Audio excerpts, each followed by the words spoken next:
तो तापर कौन हेची पिला माने ना जेतेबेले गोपाल पालटी जाइछि बाबू गोपाल चंद्र महापात्र सी किछि ना किछि काम सब बेले करुथाए केबे मध्य अलसुआ होई खाली बसी न थाए। तापर कौन हेची ना माल किना बिका छक छक गोपाल बेस जानी गलानी। माल किना बिका छक छक गोपाल बेस जानी गलानी।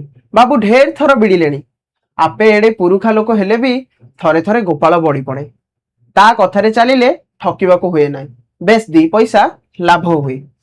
तो कौन ही पिला माने ना गोपाल जेतेबेले विश्वास भाजन करी बाबू बलराम बलंकर अति निकटतर लोक होईछि और ताकू गदी रे 5 रु 6 जण सम्मान मध्य करूछंती। तो माल किना बिका छक छक गोपाल बेस जानी गलानी। माल किनिबा मध्य जो द्रव्य माल रही से माल किनिबा मध्य गोपाल कौन करिछि ना भलो भाबरे जानी सारिलानी। ता सहित कौन हेछि ना एते पुरुना लोक होई मध्य बाबू बलराम बल किछि किछि कथाटारे दबी जाउछंती काहेकि ना किछि किछि कथारे गोपाल तांकठु बळी जाउछि ता कथारे चलिले ठकिबाकू हुए नाही। ता कथा जदि मानि चालुछंती बाबू बलराम बल ताहले से ठकामीर आउ शिकार हो नाहंती आउ दी पैसा लाभ मध्य होउछि। गोपाल आउ रोसेया नुहे बेपार रे बाबूंको डाहाण हाथ जेमिति कुहा जाए जे से तार डाहाण हाथ से तार बाँ हाथ से तार राइट हैंड से तार बैकबोन एमिति जो कहा जाए तो ठीक सही परी कौन हेछि ना गोपाल आउ रोसेया हे कि नाही से साजी सारिछि बापूंको डाहाण हाथ। बहुत पाख लोक बहुत निकटतर लोक पालटी जाइछि। बाबू बुढ़ा हेलेनी 5 जगह को जाई आसी पारंती नाही। बाबू बुढ़ा हे गलेनी बाबू बलराम बल बुढ़ा हेलेनी काहेकि ना टिकी पिलाटी गोपाल आजी आगु बढ़िलानी तार जेमिति बयस बढ़ुछि सेमिति बाबू बलराम बलंकर मध्य बयस बढ़ुछि तो सी बुढ़ा हे गलानी 5 जगह को आउ जाई आसी पारंती नाही। व्यवसायी लोक विभिन्न जगह को जिबे विभिन्न जगह को गले ही विभिन्न प्रकार व्यवसाय करि परिबे पुनी डोक्ता कारबार भी करूछंती पुनी हुक्का व्यवसाय भी करूछंती एते सब व्यवसाय करबा पई विभिन्न जगह को जिबाकू हुए। तो बाबू जेहेतु बुढ़ा हे गलानी से आउ को जगह को मध्य जाई पारु नाहंती। धा धौड़ काम गोपाल जिमा एबे आउ से गोपाल नुहे गदी रे डाक नाम साना बाबू। कागज पत्र रे गुमास्ता लेखे बाबू गोपाल चंद्र महापात्र।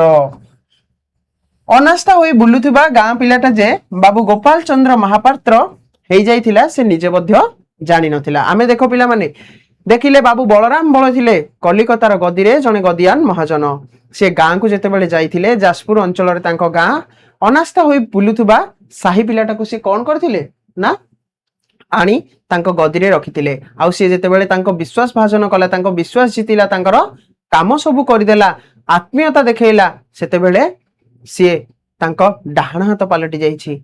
एठु बुझ जे विश्वास जितिबाटा केते गुरुत्वपूर्ण विश्वास जे केते गुरुत्वपूर्ण भूमिका निर्वाह करे गोटे संपर्क को आहुरी सुदृढ़ करबा पई। तो से कोन हेछि ना बाबू गोपाल चंद्र महापात्र रे परिणत हे सारिछि। धां दौड़ काम सब गोपाल रे जिम्मा माने गोपाल ही से सब धां दौड़ काम करूछि। बाबू गोपाल चंद्र महापात्रे संधान करी बुझिले जसर मोतिहार पावना अंचल जो सब हलदी धुआपत्र सरक आसे प्रथमे चाषी ठारू किणे बुला बेपारी से बिके पाइकरा को पाइकरा हाथरू किणे गोदाम वाला दंडीदार ता पाखरु माल किणी चलाण दिए। तो कौन होची पिला माने ना जो हलदी धुआपत्र सरकर व्यापार होची जो तार व्यवसाय होची सेगुडा को केमिति होची ना चाषी ठारू प्रथमे चाषी जे करूची ताठरू किणे बुला बेपारी ताठू किणिला परे से बिके पाइकरा को पाइकरा अर्थ क्षुद्र व्यवसायी पाइकरा कौन करे ना बिके गोदाम वाला को तापरे गोदाम वाला रु हाथ आसे दंडीदार पाखकू जे व्यवसाय क्षेत्र रो मुख्य बा जाको हमें महाजन बोली मध्य कहते। तो दंडीदार पाखकू माल किणी चालाण हुए चारियाडे ताको विभिन्न जगह को पठा जाए।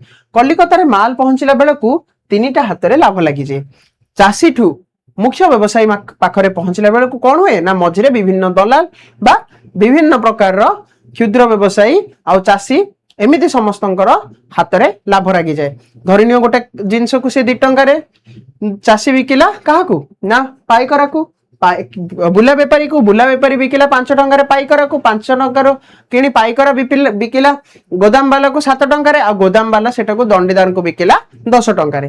ତ ଏମିତି ହେଲା ବେଳକୁ କଣ ହଉଛି ନା ତିନିଟା ହାତରେ ଲାଭ ଲାଗି ଯାଉଛି।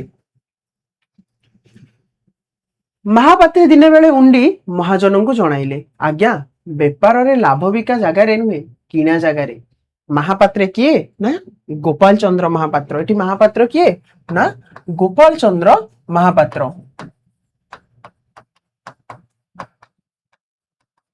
ଗୋପାଳ ଚନ୍ଦ୍ର ମହାପାତ୍ର ଦିନେ ବେଳ ଉଣ୍ଡି ଅର୍ଥାତ୍ ଠିକ ସମୟ ଦେଖି ମହାଜନଙ୍କୁ ଜଣାଇଲେ, ଆଜ୍ଞା ବେପାରର ଲାଭ ବିକା ଜାଗାରେ ନୁହଁ କିଣା ଜାଗାରେ। ଏହି ଯେ ଧୂଆଁପତ୍ର ହଳଦୀ ସରକ ଆସୁଛି, ମୁଁ ଥରେ ଯାଇ ଠିକଣା ଜାଗାଟା ବୁଝି ଆସେ। ମହାଜନଙ୍କ ଅନୁମତି ଘେନି ସାନ ବାବୁ ସଳଖେ ସଳଖେ ଠିକଣା ଜାଗାକୁ ଚାଲିଗଲେ। ଯେହେତୁ ବାଟରେ ତିନିଟା ଜାଗାରେ ଲାଭ ରହୁଛି, ତାଙ୍କ ପାଖରେ ପହଞ୍ଚିଲା ବେଳକୁ ତିନି ଜଣ ଲୋକ ଲାଭ ପାଇସାରିଛନ୍ତି। ତ ଦିନେ ମହାପାତ୍ରେ ଅର୍ଥାତ୍ ଗୋପାଳ କହିଲା କାହାକୁ ନା ବଳରାମ ବଳଙ୍କୁ, ଯେ ମୁଁ ଥରେ ଯାଇ ସେ ଜାଗାକୁ ବୁଲି ଆସେ। ଅର୍ଥାତ୍ ସିଧାସଳଖ ମୁଁ ଚାଷୀ ପାଖକୁ ଯାଏ, ଯାହା ଫଳରେ କଣ ହବ ନା ମଝିରେ ଆଉ କାହାରିକୁ ନଗା ନ ରଖି ଚାଷ ମୁଣ୍ଡରେ ଚାଷୀ ମାନଙ୍କ ଠାରୁ ସଉଦା କଲେ, ଆଉ ମଝିରେ କାହାକୁ ମଧ୍ୟ ନଗା ରଖିଲେନି। ଅର୍ଥାତ୍ କିଏ ମଧ୍ୟ ବ୍ରୋକର କିମ୍ବା ଦଲାଲ ଆଉ ରହିଲେନି। 2 ବର୍ଷ ଏହିପରି କାମ ଚାଲିବାରୁ ଦେଖାଗଲା ପୂର୍ବଠାରୁ 2 ଗୁଣ ଲାଭ ବେଶୀ। ଯେତେବେଳେ 2 ବର୍ଷ ଏମିତି କାମ ଚାଲିଲା, ସିଧାସଳଖ ଭାବରେ ଚାଷୀଠୁ ସେମାନେ ଯୋଉ ପଦାର୍ଥ ଦ୍ରବ୍ୟ କିଣିଲେ, ଯାହା ଫଳରେ କଣ ହେଲା ନା ଲାଭଟା 2 ଗୁଣ ବଢିଗଲା। ଯୋଉ 3 ଜଣ ଲାଭାଂଶଟାକୁ ହଡପ କରୁଥିଲେ, ସେ 3 ଜଣଙ୍କର ଲାଭାଂଶ ସିଧାସଳଖ କାହାକୁ ମିଳିଲା ନା ଦଣ୍ଡିଦାରଙ୍କୁ। ତ ଲାଭଟା କଣ ହେଲା ନା ପୂର୍ବଠାରୁ 2 ଗୁଣ ବଢିଗଲା। ମହାପାତ୍ରେ ଏବେ ବଳଙ୍କର ଚାକର ନୁହନ୍ତି, ଲାଭରେ 4 ପଣି ଅଂଶୀ ଭାଗୀ। ତ କଣ ଯୋଉ ମହାପାତ୍ରେ ଗୋପାଳ ଚନ୍ଦ୍ର ମହାପାତ୍ର ଆଉ ଏବେ ବଳଙ୍କର, ବଳ ଅର୍ଥ କିଏ ନା ବାବୁ ବଳରାମ ବଳ। ବାବୁ ବଳରାମ ବଳଙ୍କର ଆଉ ଚାକର ହେଇ ରହିଲାନି। ଯେ ଚାକରରୁ ରୋଷେୟା ହେଇଥିଲା, ସେ ରୋଷେୟାରୁ କଣ ହେଇଗଲାଣି ନା ସାନ ବାବୁ ହେଇଗଲାଣି। ଲାଭରେ ବର୍ତ୍ତମାନ 4 ପଣି ଅଂଶ ଭାଗୀ ଅର୍ଥାତ୍ ସିଏ ତାର ବ୍ୟବସାୟ ବଳରାମ ବଳଙ୍କ ସହିତ ସେୟାର କରୁଛି। ତାଙ୍କ ସହିତ କିଛି ଗୋଟେ ଚୁକ୍ତି ହେଇଛି, 4 ପଣି ଅଂଶୀ ଭାଗୀ ଅର୍ଥାତ୍ ଗୋଟେ ଚାରଣା ସିଏ ପାଉଛି। ଅର୍ଥାତ୍ 4 ଭାଗରେ ଗୋଟିଏ ଭାଗର ଅଂଶ ତାକୁ ମିଳୁଛି, ଲାଭାଂଶ ତାକୁ ମିଳୁଛି। 5-7 ବର୍ଷ ଏହିପରି କାମ ଚଳିଲାଣି। ମହାପାତ୍ରେ ବର୍ତ୍ତମାନ ଲକ୍ଷପତି। ସେ ମନା କରୁ କରୁ ମହାଜନ ବଳେ ଗ୍ରାମରେ 10-12 ହଜାର ଟଙ୍କା ଲଗାଇ ଗୋଟେ ବଡ ଦୋମହଲା ଘର ବନେଇ ଦେଲେ। ଖଣ୍ଡେ ତାଲୁକ ବି କିଣିଦେଲେଣି। ମହାଜନଙ୍କର ଇଚ୍ଛା ଗୋପାଳ ଖୁବ୍ ବଡ ଲୋକ ହଉ, ହେଲେ ଗୋପାଳର ବଡ ଲୋକେ ଚାଲିଚଳନ ନାହିଁ। ଦିନ ରାତି କାମରେ ଲାଗିଥିଲେ ଆନନ୍ଦ। ଗଦିର ସବୁ ମାମଲତ ତହବିଲ ଚାବି ମହାପାତ୍ରଙ୍କ ହାତରେ। ବଳେ ଏବେ ତୁନି ହୋଇ ଗଦିରେ ମାଲ ଗଡାଉଥାନ୍ତି।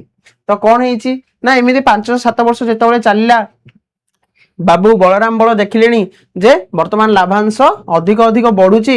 ତ ସେ କଣ କଲେ ନା ଗୋପାଳର ଗାଁକୁ ଯାଇ 10-12 ହଜାର ଟଙ୍କା ଖର୍ଚ୍ଚ କରି ଗୋଟେ 2 ମହଲା ଘର ତୋଳିଦେଲେ। ଆଉ ଗୋଟେ ତାଲୁକ ଅର୍ଥ କଣ ନା କିଛି ଗୋଟେ ଅଞ୍ଚଳ, କିଛି ଗୋଟେ ଅଞ୍ଚଳ କିଣିଦେଲେ। ଆଉ ତାହା ସହିତ କଣ ହେଇଛି ନା ମହାଜନଙ୍କର ଇଚ୍ଛା ଯେ ଗୋପାଳଟା ବହୁତ ବଡ ଲୋକ ହଉ, କାହିଁକି ନା ସେ ବିଶ୍ୱାସ ଜିତିଛି, ତାଙ୍କୁ ଆଗବରି ମୁହଁର ଦେଇଛି।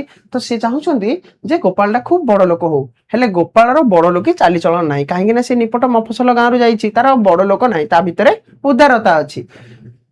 ଦିନ ରାତି କାମରେ ଲାଗିଥିଲେ ଆନନ୍ଦ। ସେ ସବୁବେଳେ କାମ କରୁଥିବ, କେତେବେଳେ ମଧ୍ୟ ଅଳସୁଆ ହେଇ ରହୁନି। ଗଦିର ସବୁ ମାମଲତ ତହବିଲ ଚାବି ମହାପାତ୍ରଙ୍କ ହାତରେ। ଗଦିର ସବୁ ମାମଲା ଆଉ ଯାହାବି ବେପାର ମାନେ ଯୋଉ ବିଜନେସ କରୁଥିଲେ, ଯୋଉ ବ୍ୟବସାୟ କରୁଥିଲେ, ତାର ସବୁ କିଛି ର ଚାବି କାହା ହାତରେ ନା ମହାପାତ୍ରଙ୍କ ହାତରେ, ଗୋପାଳ ଚନ୍ଦ୍ର ମହାପାତ୍ରଙ୍କ ହାତରେ। ବଳ ଏବେ ତୁନି ହୋଇ ଗଦିରେ ମାଲ ଗଢାଉଥାନ୍ତି। ତ ବାବୁ ବଳରାମ ବଳ ବର୍ତ୍ତମାନ ଶାନ୍ତ ପଡି ଯାଇଛନ୍ତି। ତୁନି ହୋଇ ଅର୍ଥାତ୍ କଣ ନା ଶାନ୍ତ ରହି ଗଦିରେ ମାଲ ଗଢାଉଥାନ୍ତି। ସେ ତାଙ୍କର ଆରାମରେ ଜୀବନ ଅତିବାହିତ କରୁଥାନ୍ତି। ତ ତାପରେ କଣ ହେଇଛି ପିଲାମାନେ ନା ବାବୁ ଗୋପାଳ ଚନ୍ଦ୍ର ମହାପାତ୍ରଙ୍କର ଗୋଟିଏ ବୋଲି ପୁଅ, ନାମ ରାଜୀବ ଲୋଚନ। ବାବୁ ଗୋପାଳ ଚନ୍ଦ୍ର ମହାପାତ୍ର ବିବାହ କରିସାରିଥିଲେ ଗାଁରେ ଯାଇ। ତ ତାଙ୍କର ଜଣେ ପୁଅ ଥିଲା, ଯାହାର ନାଁ ରାଜୀବ ଲୋଚନ। ପ୍ରଶ୍ନ ଆସିପାରେ ପିଲାମାନେ, ବାବୁ ଗୋପାଳ ଚନ୍ଦ୍ର ମହାପାତ୍ରଙ୍କ ପୁତ୍ରର ନାମ କଣ? ତ ବାବୁ ଗୋପାଳ ଚନ୍ଦ୍ର ମହାପାତ୍ରଙ୍କର ଗୋଟିଏ ବୋଲି ପୁଅ, ଯାହା ନାଁ ହଉଛି ରାଜୀବ ଲୋଚନ। ପୁଅଟି ପାରିଗଲାଣି, 14 ପୁରି 15 ଚାଲିଛି। ଗୋପାଳ ବାବୁ ଗ୍ରାମକୁ ଯାଇ ଅବଧାନେ ଦେବୀ ଓଝା ଆସି କହିଲେ, ସାନ ବାବୁ ଖୁବ ବୁଦ୍ଧିଆ, ଭାରି ପାଠୁଆ। ତ କଣ ହେଇଛି ନା ପୁଅଟା ପାରିଗଲାଣି, ଅର୍ଥାତ୍ ବଡ ହେଇଗଲାଣି। 14 ପୁରି ତାକୁ ବର୍ତ୍ତମାନ 15 चली अर्थात 14 वर्ष ताको पूर्ण हो जाइछि आ 15 वर्ष चली गोपाल बाबू ग्राम को जाइथिले थरे गोपाल बाबू कोठी रहउथिले ना कलिकता रे रहउथिले पुओ कोठी रहउथिला ना गां रे रहउथिला तो गोपाल बाबू कोन करछंती ना दिने गां को जाइछंती अवधाने देवी ओझा आसी कहिले साना बाबू खूब बुधिया आ भारी पाठुआ तो अवधाने अर्थात किए ना शिक्षक मु कहिथिले अवधाने कहिले शिक्षक तो से शिक्षकंकर नाम कौन ना देवी ओझा मन रख प्रश्न आसीबो जे बाबू गोपाल चंद्र महापात्र पुत्र राजीव लोचन को पढ़ौथिबा अवधानकर नाम कौन थिला देवी ओझा थिला तो देवी ओझा जेते बेले भेटी छंती बाबू गोपाल चंद्र महापात्र को कहिसंती जे साना बाबू भारी पाठुआ खूब बुधिया खड़ी पाठ पोथी पाठ सबू छिड़िलानी खड़ी पाठ अर्थात कौन ना जो को आमे कलम रे पढ़ंती बा जहा को आमे लेखी लेखी करंती जो देखि छोट बेले जेते बेले अ आ आमे जेते बेले हमर विद्यारंभ हुए आमे कोन करंती ना खड़ी रे कला पटारे अ आ लेखी ओ श्री ओम श्री गणेशाय नमः लेखी विद्यारंभ करंती सेही सब खड़ी पाठ सरियानी पोथी पाठ अर्थात पोथी रे मध्ये जहा जहा पाठ रहिछि जोडा कि आमे कोन कहबा ना मिनिमम क्वालिफिकेशन से करि सारलेनी सब किछि पढि सारलेनी आउ तांको पढाइबाको पाठ नाही अवधाने देवी ओझा कहउचंती जे आउ तांको आउ पढाइबाको पाठ नाही से सब पढि गलेनी से भारी बुद्धिया खूब पाठुआ असल कथा किंतु राजीवटा भारी दुष्ट असल कथा कौन ना राजीवटा होची भारी दुष्ट चाटशाली रे बड़ उत्पात करे अवधान को संगरे भी तोखड़ मोखड़ लगाइलानी सी होची भारी दुष्ट किंतु अवधाने कौन करूछंदी ना गोपाल महापात्रंकर मन जिणिबा पई कहउचंती जे राजीव लोचन भल पाठ पढुची से सब पाठ पढि सारलानी आ पाठ पढिबाकू किछि बाकी नाही चाटशाली रे बड़ उत्पात करे अवधान को संगरे भी तोखड़ मोखड़ लगाइलानी अवधान को सहित मध्ये से कोन करूची ना जुक्ति तर्क करूची एवं गंडगोल सृष्टि करूची बड़ लोक पुओ जमीदार पुओ बोली अवधाने संकी रहिथांती किछि कहि पारंती नाही जेतु से बड़ लोकर पुओ जमीदार रो पुओ पुनी गोपाल चंद्र महापात्र सेते बेले कौन ही सारलेनी ना जमीदार ही सारलेनी बाबू बलराम बलंकर चारिपणी अंशदार सी वर्तमान सेति पई अवधान संकी रहि जानती माने नीरव जानती किछि कहि पारंती नाही बाबू पुओर प्रशंसा सुनी भारी खुशी बापा मन पुओ जेते बेले भल पाठ पढुची बोली कहिलेनी पुओर शिक्षक सेते बेले कोन हबो ना बापांकर मन खुशी हबो जेमिति तम भल पाठ पढिले जेते बेले तम शिक्षक तम बापांकु भेटिले कहिबे जे बाबू भल पाठ पढुची सेते बेले कोन हबो ना तम बापा बहुत खुशी हेबे तो बाबू पुओर प्रशंसा सुनी भारी खुशी अवधाने गोटिए जथा 5 टंका पुरस्कार देई दंडवतटा करी मेलाणी घेनिले तो कौन है ना अवधान को गोटे जथा और 5 टंका पुरस्कार देइछंती कौन देइछन ना गोटे जथा जथा कहले कौन ना वस्त्र जो पाट वस्त्र आमे कहूचे किबा जथा कहूचे गंगा जमुना कहूचे सेही परी गोटे धोती सेही धोती देइछंती आ 5 टंका तांको पुरस्कार देई मेलाणी घेनिले अर्थात सेही स्थान परित्याग करी सेठोरी जीवाको लागिले शांताणी राजीव को माता शांताणी के ना राजीव माँ होउछंती शांताणी शांताणी शांत को कहले राजीव मो बोल माने नाही दिन जाक गां टंका को सांगरे दांडरे बुलुथाय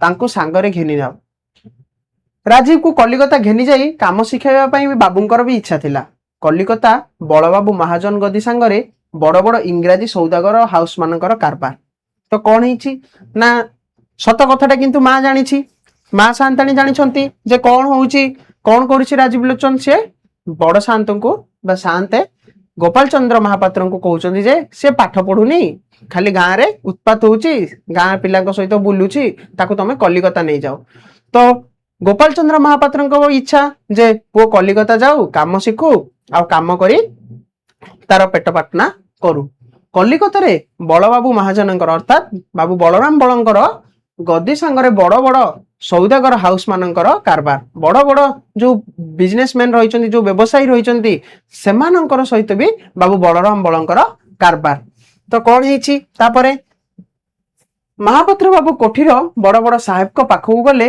गोटे दोभाषी जरिया रे कथा चले तो जेते बेले बड़ बड़ व्यापारी सहित बड़ बड़ व्यवसायी सहित तांकर संपर्क तो सेमाने अन्य भाषार ही होइथिबे तो सेमानंक सहित जेतेबेले सेमाने व्यावसायिक चुक्ति करंती किंबा कोनोसी व्यावसायिक वस्तु किनंती गोटे दो भाषीर निहाती आवश्यक हुए दो भाषी कहले कोन ना जे ट्रांसलेशन करे जे ताको हमें इंग्रजी रे कहते ट्रांसलेटर जे अनुवाद करे अनुवादक बोली आमे कहि परिबा दोभाषी कहिले अनुवादक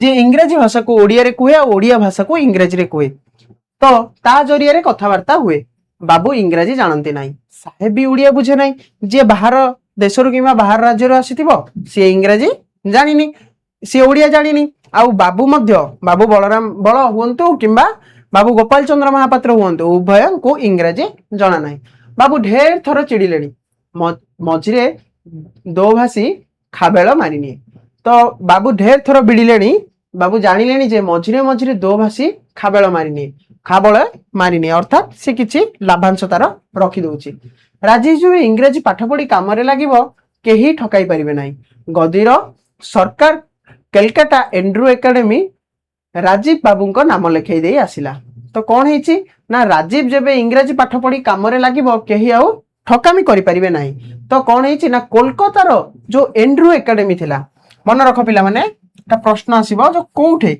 ना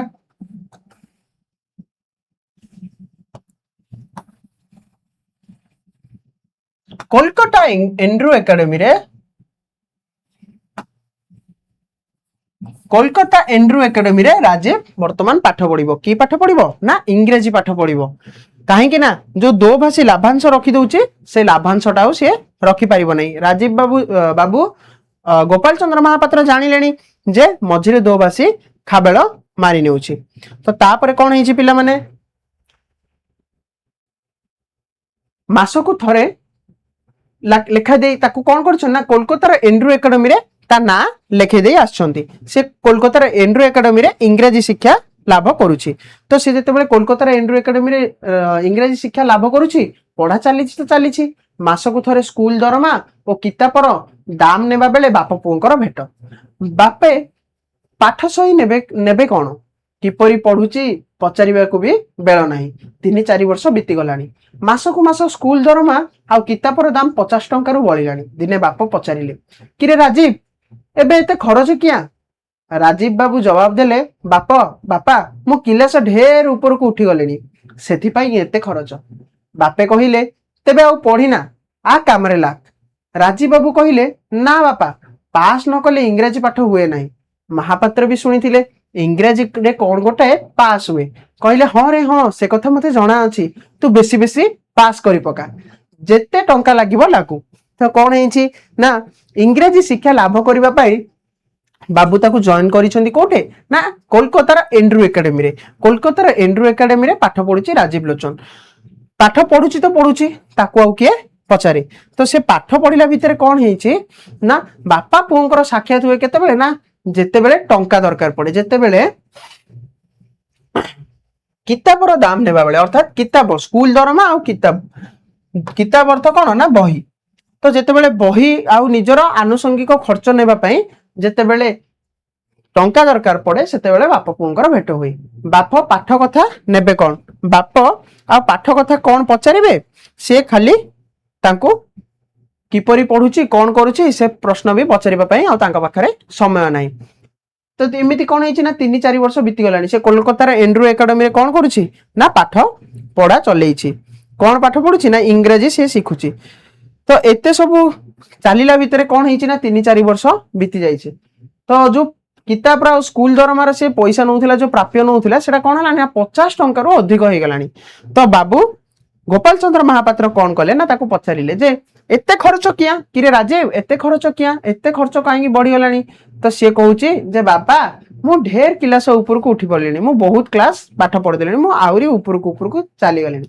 सेथि पई एते खर्च तो राजीव बाबू राजीव को कहउचंदी गोपाल बाबू कोन कहउचंदी ना आउ पाठ पढ़ना जदी बेसी पाठ पढ़ देलुनु आउ पाठ पढ़ना आ सेरी राजीव बाबू कहउचंदी ना बापा पास न कले इंग्रजी पाठ हुए नहीं से कहउचंदी जे से बापा जानि नांती से कहउचंदी जे नाई बापा इंग्रजी पाठ पढ़िबा को हेले पास करबा को हबो तो गोपाल बाबू भी जानि छंती कोन गोटे इंग्रजी रे पास अछि तो गोपाल बाबू सेठी कहउचंती राजीव को हां हां मु से कथा जानि छी तू बेसी बेसी पास करि पका जेते टंका लागुची लागू तू आहुरी पाठ पढ़े तो एमिति चली छी एमिति चलला परे कोन हेछि बापा पुओ तुहिंको मन खुशी बापा पुओ दी जनकर मन खुशी हो जाइछि 4-5 वर्ष मध्य बाबू इंग्रेजी पढ़ा केते दूर गला से कथा जना नहीं, मात्र ढेर ढेर सभा समिति उपस्थिति थिएटर आउ सुस्थान कुस्थान भ्रमण विषय बाबू पक्का हो गले।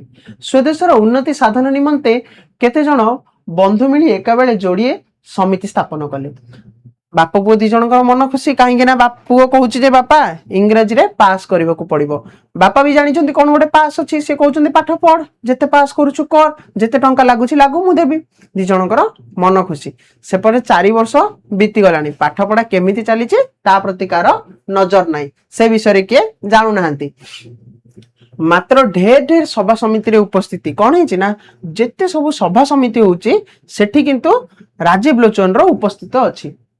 थिएटर आउ सुस्थान कुस्थान भ्रमण विषय बाबू पक्का हो गले। थिएटर आउ थिएटर कहले कौन ना जो सिनेमा हॉल जो विभिन्न प्रकार ड्रामा में नाटक जो परिवेषण करा जाए से स्थान सुस्थान आउ कुस्थान माने भल स्थान आउ खराब स्थान मध्य भ्रमण करिवारे बाबू पक्का हो गले। बाबू से विषय सब जानी गले। स्वदेशर उन्नति साधन निमंते केते जण बंधु मिली गोटे एक बेले जोड़िया समिति स्थापन करिसेंती। तो के जण बंधु मिसी कोन करिसेंती ना दीटा समिति स्थापन करिसेंती। दी जण बंधु काहेकि स्थापन करिसेंती ना स्वदेशर उन्नति साधन निमंते। प्रश्न आसी पारे जे राजीव लोचन दुईटी समिति काहेकि स्थापन करिथिला। मंगलवार दिन कुसंस्कार विमर्धिनी, शनिवार दिन नारी स्वाधीनता विवर्धिनी। तो कौन है ना मंगलवार दिन कुसंस्कार विमर्धिनी आउ शनिवार दिन नारी स्वाधीनता विवर्धिनी। मंगलवार दिन कौन हुए ना कुसंस्कार विमर्धिनी। मन रख पिला माने एटा इंपोर्टेंट प्रश्न इंपोर्टेंट क्वेश्चन जे राजीव लोचन गढ़ी दुईटी समितिर नाम लेख। तो मंगलवार दिन कुसंस्कार विमर्धिनी और शनिवार दिन नारी स्वाधीनता विवर्धिनी सभार अधिवेशन हुए। ए दीटा जो समिति गढ़ी स्वदेशर हित साधन पर राजीव लोचन से दीटा समिति केबे केबे हुए ना मंगलवार दिन हुए और शनिवार दिन हुए। दुई सभार संपादक निजे बाबू। दी सभार संपादक होउचंदी निजे। संपादक अर्थ कौन ना सेक्रेटरी। सेक्रेटरी होउचंदी किए ना सभा को जे संचालना करंती जे संपादना करंती से होउचंदी संपादक। तो संपादक होउचंदी निजे बाबू। बाबू अर्थात राजीव लोचन। सभार समस्त व्यय बहन करबा तो संपादक पक्षरे उचित। एइटा हला कलिकतार नियम। कलिकतार गोटे नियम कौन देखिथिले ना कलिकतार सबु गदिर दस्तूर थिला अर्थात सबु गदिर नियम थिला कौन ने विभिन्न प्रकार हुक्का रहिबो। एठी मध्य संपादक सभार सबु व्यय करिवे बोली नियम। सभारे ढेर वक्तृता हुए अर्थात ढेर भाषण को हुए। संपादक ढेर वक्तृता कलेनी। संपादक अर्थात किए ना राजीव लोचन ढेर वक्तृता कलानी। तांको वक्तृतारे जो दिन बेसी हाथ ताली पड़े से दिन होटेल वालार बेस आय। जो दिन वक्तृता भाषण शुणी बेसी लोक हाथ ताली अर्थात कौन ना ताली बाड़ाती से दिन कौन हुए ना होटेल वालार बहुत आय हुए अर्थात तार व्यवसाय भल हुए। आकस्मिक गोटे सन्निपात बेमारी आसिला। कौन है ना गोटे हठात कि ना गोटे सन्निपात रोग होइछि। काहाको होइछि ना दिन 3टा भितर सज्ञान रे बाबू गोपाल चंद्र महापात्र गंगा लाभ। कौन है ना आकस्मिक भावरे आसी जाइछि सन्निपात रोग। आ दिन 3टा भितर सन्निपात रोग आसीछि। आ दिन 3टारे कौन है दिन 3टा माने 3 दिन रे कौन है ना सज्ञान रे बाबू गोपाल चंद्र महापात्र गंगा लाभ। से कौन है ना से मृत्युवरण करिसंती। से ए इहधाम त्याग करिसंती। पितार मृत्यु रे डका पकाई कांदिबा गोटे कुसंस्कार। शोक प्रकाश लगी सभारे 3 दिन वक्तृता हो गलानी। बाबू खंडे कलाकना हाथ में बांधिले। राजीव लोचन रो कथा एठी कहा जाउछि। राजीव लोचन कहूछि जे पितार मृत्यु रे डका पकाई कांदिबा गोटे कुसंस्कार। जो किए जने मरी गले जेतेबेले तार कथा को नहीं लोक माने बाहुनी बाहुनी कांदती देखिथिबो तमे जेतेबेले सब पड़िथिबो सेतेबेले ता कथा ता सहित बितेथिबा मुहूर्त कथा भाबी लोक माने कांदंती। से कांदिबाटा काले गोटे कुसंस्कार बोली कहूछि राजीव लोचन। पितांकर मृत्यु रे कोन हेछि ना शोक प्रकाश लगी 3 दिन वक्तृता सभा हेलानी। केते दिन हेलानी ना 3 दिन धरी वक्तृता सभा होउछि। बाबू खंडे कलाकना हाथ में बांधिचंती। बाबू अर्थात किए राजीव लोचन ता हाथ में गोटे कलाकना बांधिछि। तापर कौन है ना स्थिर है ब्राह्मण डाकी श्राद्ध करवाटा कुसंस्कार। केवल सभागृह रे भोजी आ दरिद्र मानक अर्थ वितरण डाक्तरखाना मानक चांदा दिया जीवो। कौन स्थिर होइछि ना ब्राह्मण मानक डाकी श्राद्ध करवाटा होउछि कुसंस्कार। କାହାକୁ ଡାକି ଶ୍ରାଦ୍ଧ କରିବାଟା କୁସଂସ୍କାର। ସଭାଗୃହରେ ଭୋଜି ହବ, ଆଉ କଣ ହବ ନା ଦରିଦ୍ର ମାନଙ୍କୁ ଅର୍ଥ ବିତରଣ କରାଯିବ, ଆଉ ଡାକ୍ତରଖାନାରେ ବିଭିନ୍ନ ପ୍ରକାର ଚାନ୍ଦା ଦିଆଯିବ, ଅର୍ଥାତ୍ ଡାକ୍ତରଖାନାରେ ଯୋଉ ରୋଗୀ ମାନେ ରହିଛନ୍ତି ସେମାନଙ୍କୁ କିଛି ପଇସା ଦିଆଯିବ। ମାତ୍ର ମହାଜନ ବଳବାବୁଙ୍କ ଡରରେ ସମସ୍ତ ପ୍ରସ୍ତାବ କାର୍ଯ୍ୟରେ ପରିଣତ ହୋଇପାରିଲା ନାହିଁ। ଯେହେତୁ ବାବୁ ବଳରାମ ବଳ ବଞ୍ଚିଛନ୍ତି, ରାଜୀବ ତାଙ୍କ ଡରରେ ଏସବୁ କାମ ଆଉ କରିପାରିଲା ନାହିଁ। ମହାଜନ ବଳବାବୁ ପିଲାଟିକୁ ଯତ୍ନରେ ପାଖରେ ରଖିଲେ। ଇଚ୍ଛା ପିତୃ କାର୍ଯ୍ୟରେ ଉତ୍ତରାଧିକାରୀ ହେଉ। ମାତ୍ର ସେ ଇଂରେଜୀ ପାଠ ପଢିଛି ସତ, ବେପାର ବଣିଜ କାମ କିଛି ଶିଖି ନାହିଁ। ଆଶା କାମରେ ବାପଠାରୁ ବଳି ପଡିବ। ଗୋପାଳ ଯେ ଅକ୍ଷର ଜାଣିନଥିଲା, ଢେର ବର୍ଷ ଯାଏ ସ୍କୁଲ ପାଠ ପଢିଛି। ମହାଜନ ପାଖରେ ବସାଇ କାମ ଶିଖାଇବାକୁ ଲାଗିଲେ ଏବଂ ଶିଖାଇବା ପାଇଁ କର୍ମଚାରୀଙ୍କୁ ଉପଦେଶ କଲେ। ଏଣେ ରାଜୀବ ବାବୁର ଗଦିରେ ବସିବାକୁ ମନ ନାହିଁ। ମହାଜନେ ଧରାଧରି କରି ବସାଇଲେ। କାମରେ ମନ ନାହିଁ, କଣଟାଏ ବସି ଭାବୁଥାଏ। ମଙ୍ଗଳବାର ଶନିବାର ରାତିରେ କୁଆଡେ ଚାଲିଯାଏ। ତ କଣ ହେଇଛି ନା ସେ କହୁଛି ଯେ ବାପାର ମୃତ୍ୟୁରେ କାନ୍ଦିବାଟା କୁସଂସ୍କାର ଏବଂ ଶ୍ରାଦ୍ଧ ଦେବାଟା କଣ ନା ଆଉ ଗୋଟେ କୁସଂସ୍କାର। ସଭା ସମିତି କର, ତାଙ୍କର ସ୍ମରଣରେ ବକ୍ତୃତା କର, ବିଭିନ୍ନ ମେଡିକାଲ ଚିକିତ୍ସାଳୟକୁ କଣ କର ଚାନ୍ଦା ଦିଅ, ଆଉ ଦରିଦ୍ର ମାନଙ୍କୁ ଟଙ୍କା ପ୍ରଦାନ କରିବାଟା ହଉଛି ଗୋଟେ ଠିକ ନିଷ୍ପତ୍ତି। ମାତ୍ର ମହାଜନ ବଳବାବୁଙ୍କର ତାଗିଦରେ, ତାଙ୍କ ଡରରେ କଣ କରିଛି ନା ଏ ଯାହା ସବୁ ଆଉ କାର୍ଯ୍ୟରେ ପରିଣତ ହେଇପାରିନି। ଏତେ ସବୁ ହେଲା ପରେ ମହାଜନ ବଳବାବୁ ଭାବୁଛନ୍ତି ଯେ ପିଲାଟା ଗୋପାଳ ଚନ୍ଦ୍ର ମହାପାତ୍ରଙ୍କ ଉତ୍ତରାଧିକାରୀ ହଉ। ଗୋପାଳ ସିନା କିଛି ପାଠ ପଢିନଥିଲା, କିନ୍ତୁ ରାଜୀବ ତ ପାଠ ପଢିଛି। ପାଠ ପଢିଲେ କଣ ହବ, ସେ ବାଣିଜ୍ୟ ବ୍ୟବସାୟ କଥା ତ ଜାଣିନାହିଁ, କିନ୍ତୁ ସେ ଭାବୁଛନ୍ତି ଯେ ରାଜୀବ ହଉ ଗୋପାଳଙ୍କର ବ୍ୟବସାୟର ଉତ୍ତରାଧିକାରୀ। ମହାଜନ ପାଖରେ ବସେଇ କାମ ଶିଖଉଛନ୍ତି। ବିଭିନ୍ନ କର୍ମଚାରୀ ଯୋଉ ଗଦିର ଥିଲେ କର୍ମଚାରୀ, ସେମାନଙ୍କୁ ବି କହିଛନ୍ତି ଯେ ରାଜୀବ ଟାକୁ ପାଠ ପଢା ଶିଖାଅ, ତାକୁ ଉପଦେଶ ଦଉଛନ୍ତି। ଏଣେ ରାଜୀବ ବାବୁ ଗଦିରେ ବସିବାକୁ ମନ ନାହିଁ, କିନ୍ତୁ ରାଜୀବର ଗଦିରେ ବସିବାକୁ ଆଦମ ଇଚ୍ଛା ନାହିଁ, ତାର ମନ ନାହିଁ। ମହାଜନ ଧରାଧରି କରି ବସାଇଲେ। ମହାଜନ କଣ କରିଛନ୍ତି, ତାକୁ ଧରାଧରି କରି ବସେଇଛନ୍ତି। କାମରେ ମନ ନାହିଁ, କାମରେ ତାର ଆଦମ ମନ ନାହିଁ। ସେ ମାନେ ତାର ଟୋଟାଲି ମଧ୍ୟ ଇଚ୍ଛା ନାହିଁ, କିଛି ମଧ୍ୟ ଇଚ୍ଛା ନାହିଁ ଯେ ସେ ଏଇ ସବୁ କାମ କରିବ। କାହିଁକି ନା ସେ ଇଂରାଜୀ ଶିକ୍ଷା ଲାଭ କରିଛି, ଇଂରାଜୀ ପାଠ ପଢିଛି।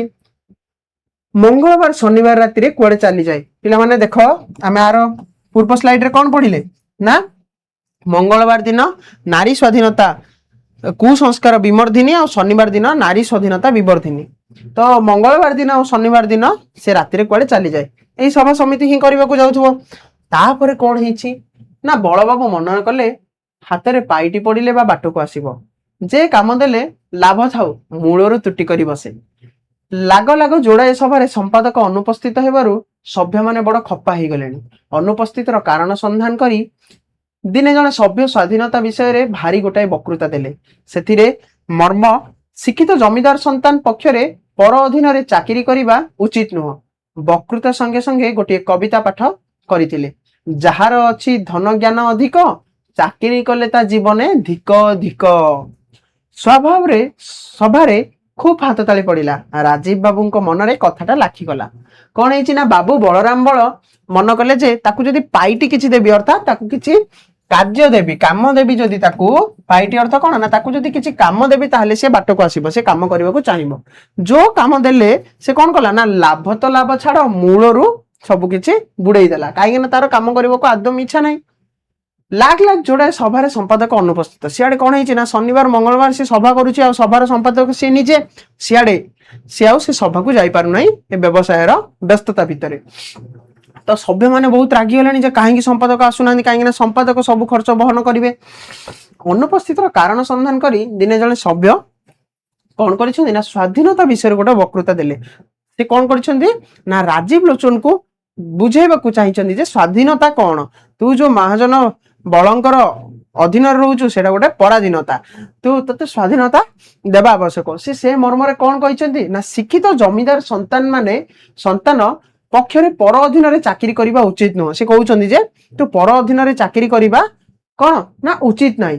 ବକ୍ତୃତା ସଙ୍ଗେ ସଙ୍ଗେ ଗୋଟିଏ କବିତା ମଧ୍ୟ ସେ ପାଠ କରିଛନ୍ତି। କହିଛନ୍ତି ଯାହାର ଅଛି ଜ୍ଞାନ ଅଧିକ, ଯାହାର ଅଛି ଧନ ଜ୍ଞାନ ଅଧିକ, ଚାକିରି କଲେ ତା ଜୀବନ ଧିକ ଧିକ। से कहउछन्ती जे चाकरी जदि से करिवो जहार धन ज्ञान अधिक अछि से जदि चाकरी करिवो त जीवन धिक ता जीवन किछि मूल्य नाही बोली से कहउछन्ती। सभारे कोन हेछि ना खूब हाथ ताली पड़िछि अर्थात सभा ए समस्त को से जो कविताटा पढिछन्ती से कविताटा भल लागिछि। राजीव बाबू को मनरे कथाटा लाखिगला।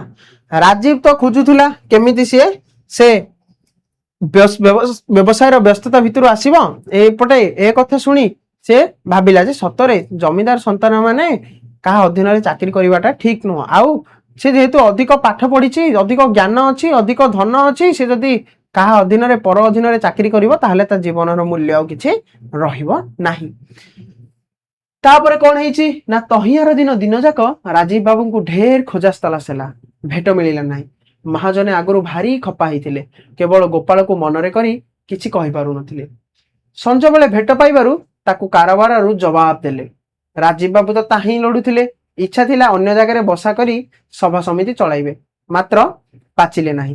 कौन है ना तहियार दिन ता परदिन कौन है ना बाबू कहा को राजीव लोचन को खोजा हला कुआड़े गला बोली किंतु राजीव लोचन रो भेट मिलला नहीं तार किए उपस्थिति जानी पाले नहीं। महाजन आगु खपाई गछन्ती जे राजीव किछि काम करूनी जहाँ भी देले मूल सहित लाभ तो लाभ छाड़ मूल भी बुड़े दउछि से रागी गछन्ती।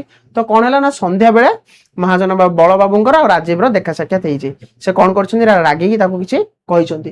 एपटे राजीव रो इच्छा जे ताहा ही हो मु ए काम करिबिनी तो कौन है ना इच्छा तार अच्छी कौन ना अन्य जगह बसी सभा समिति चलेइबो से कौन करिवो ना अन्य जगह बसिकी सभा समिति करिवो बोली तार इच्छा।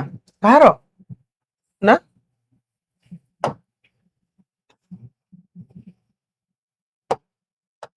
अन्य जगह बसी सभा समिति करिवो बोली राजीव रो इच्छा।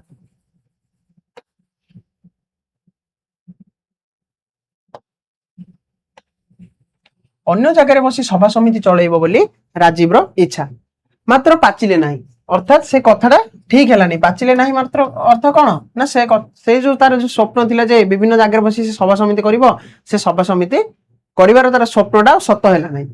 महाजन बलबाबू धराधरी करी ताको गाँ को पठाई देले। महाजन बलबाबू कौन कले ना ताको धराधरी करी गाँ को पठाई देले। पांजिया गुमास्ता प्रजापाठकों मन भारी खुशी नुआ जमीदार को अधा बाटरू पाछुटी नेले।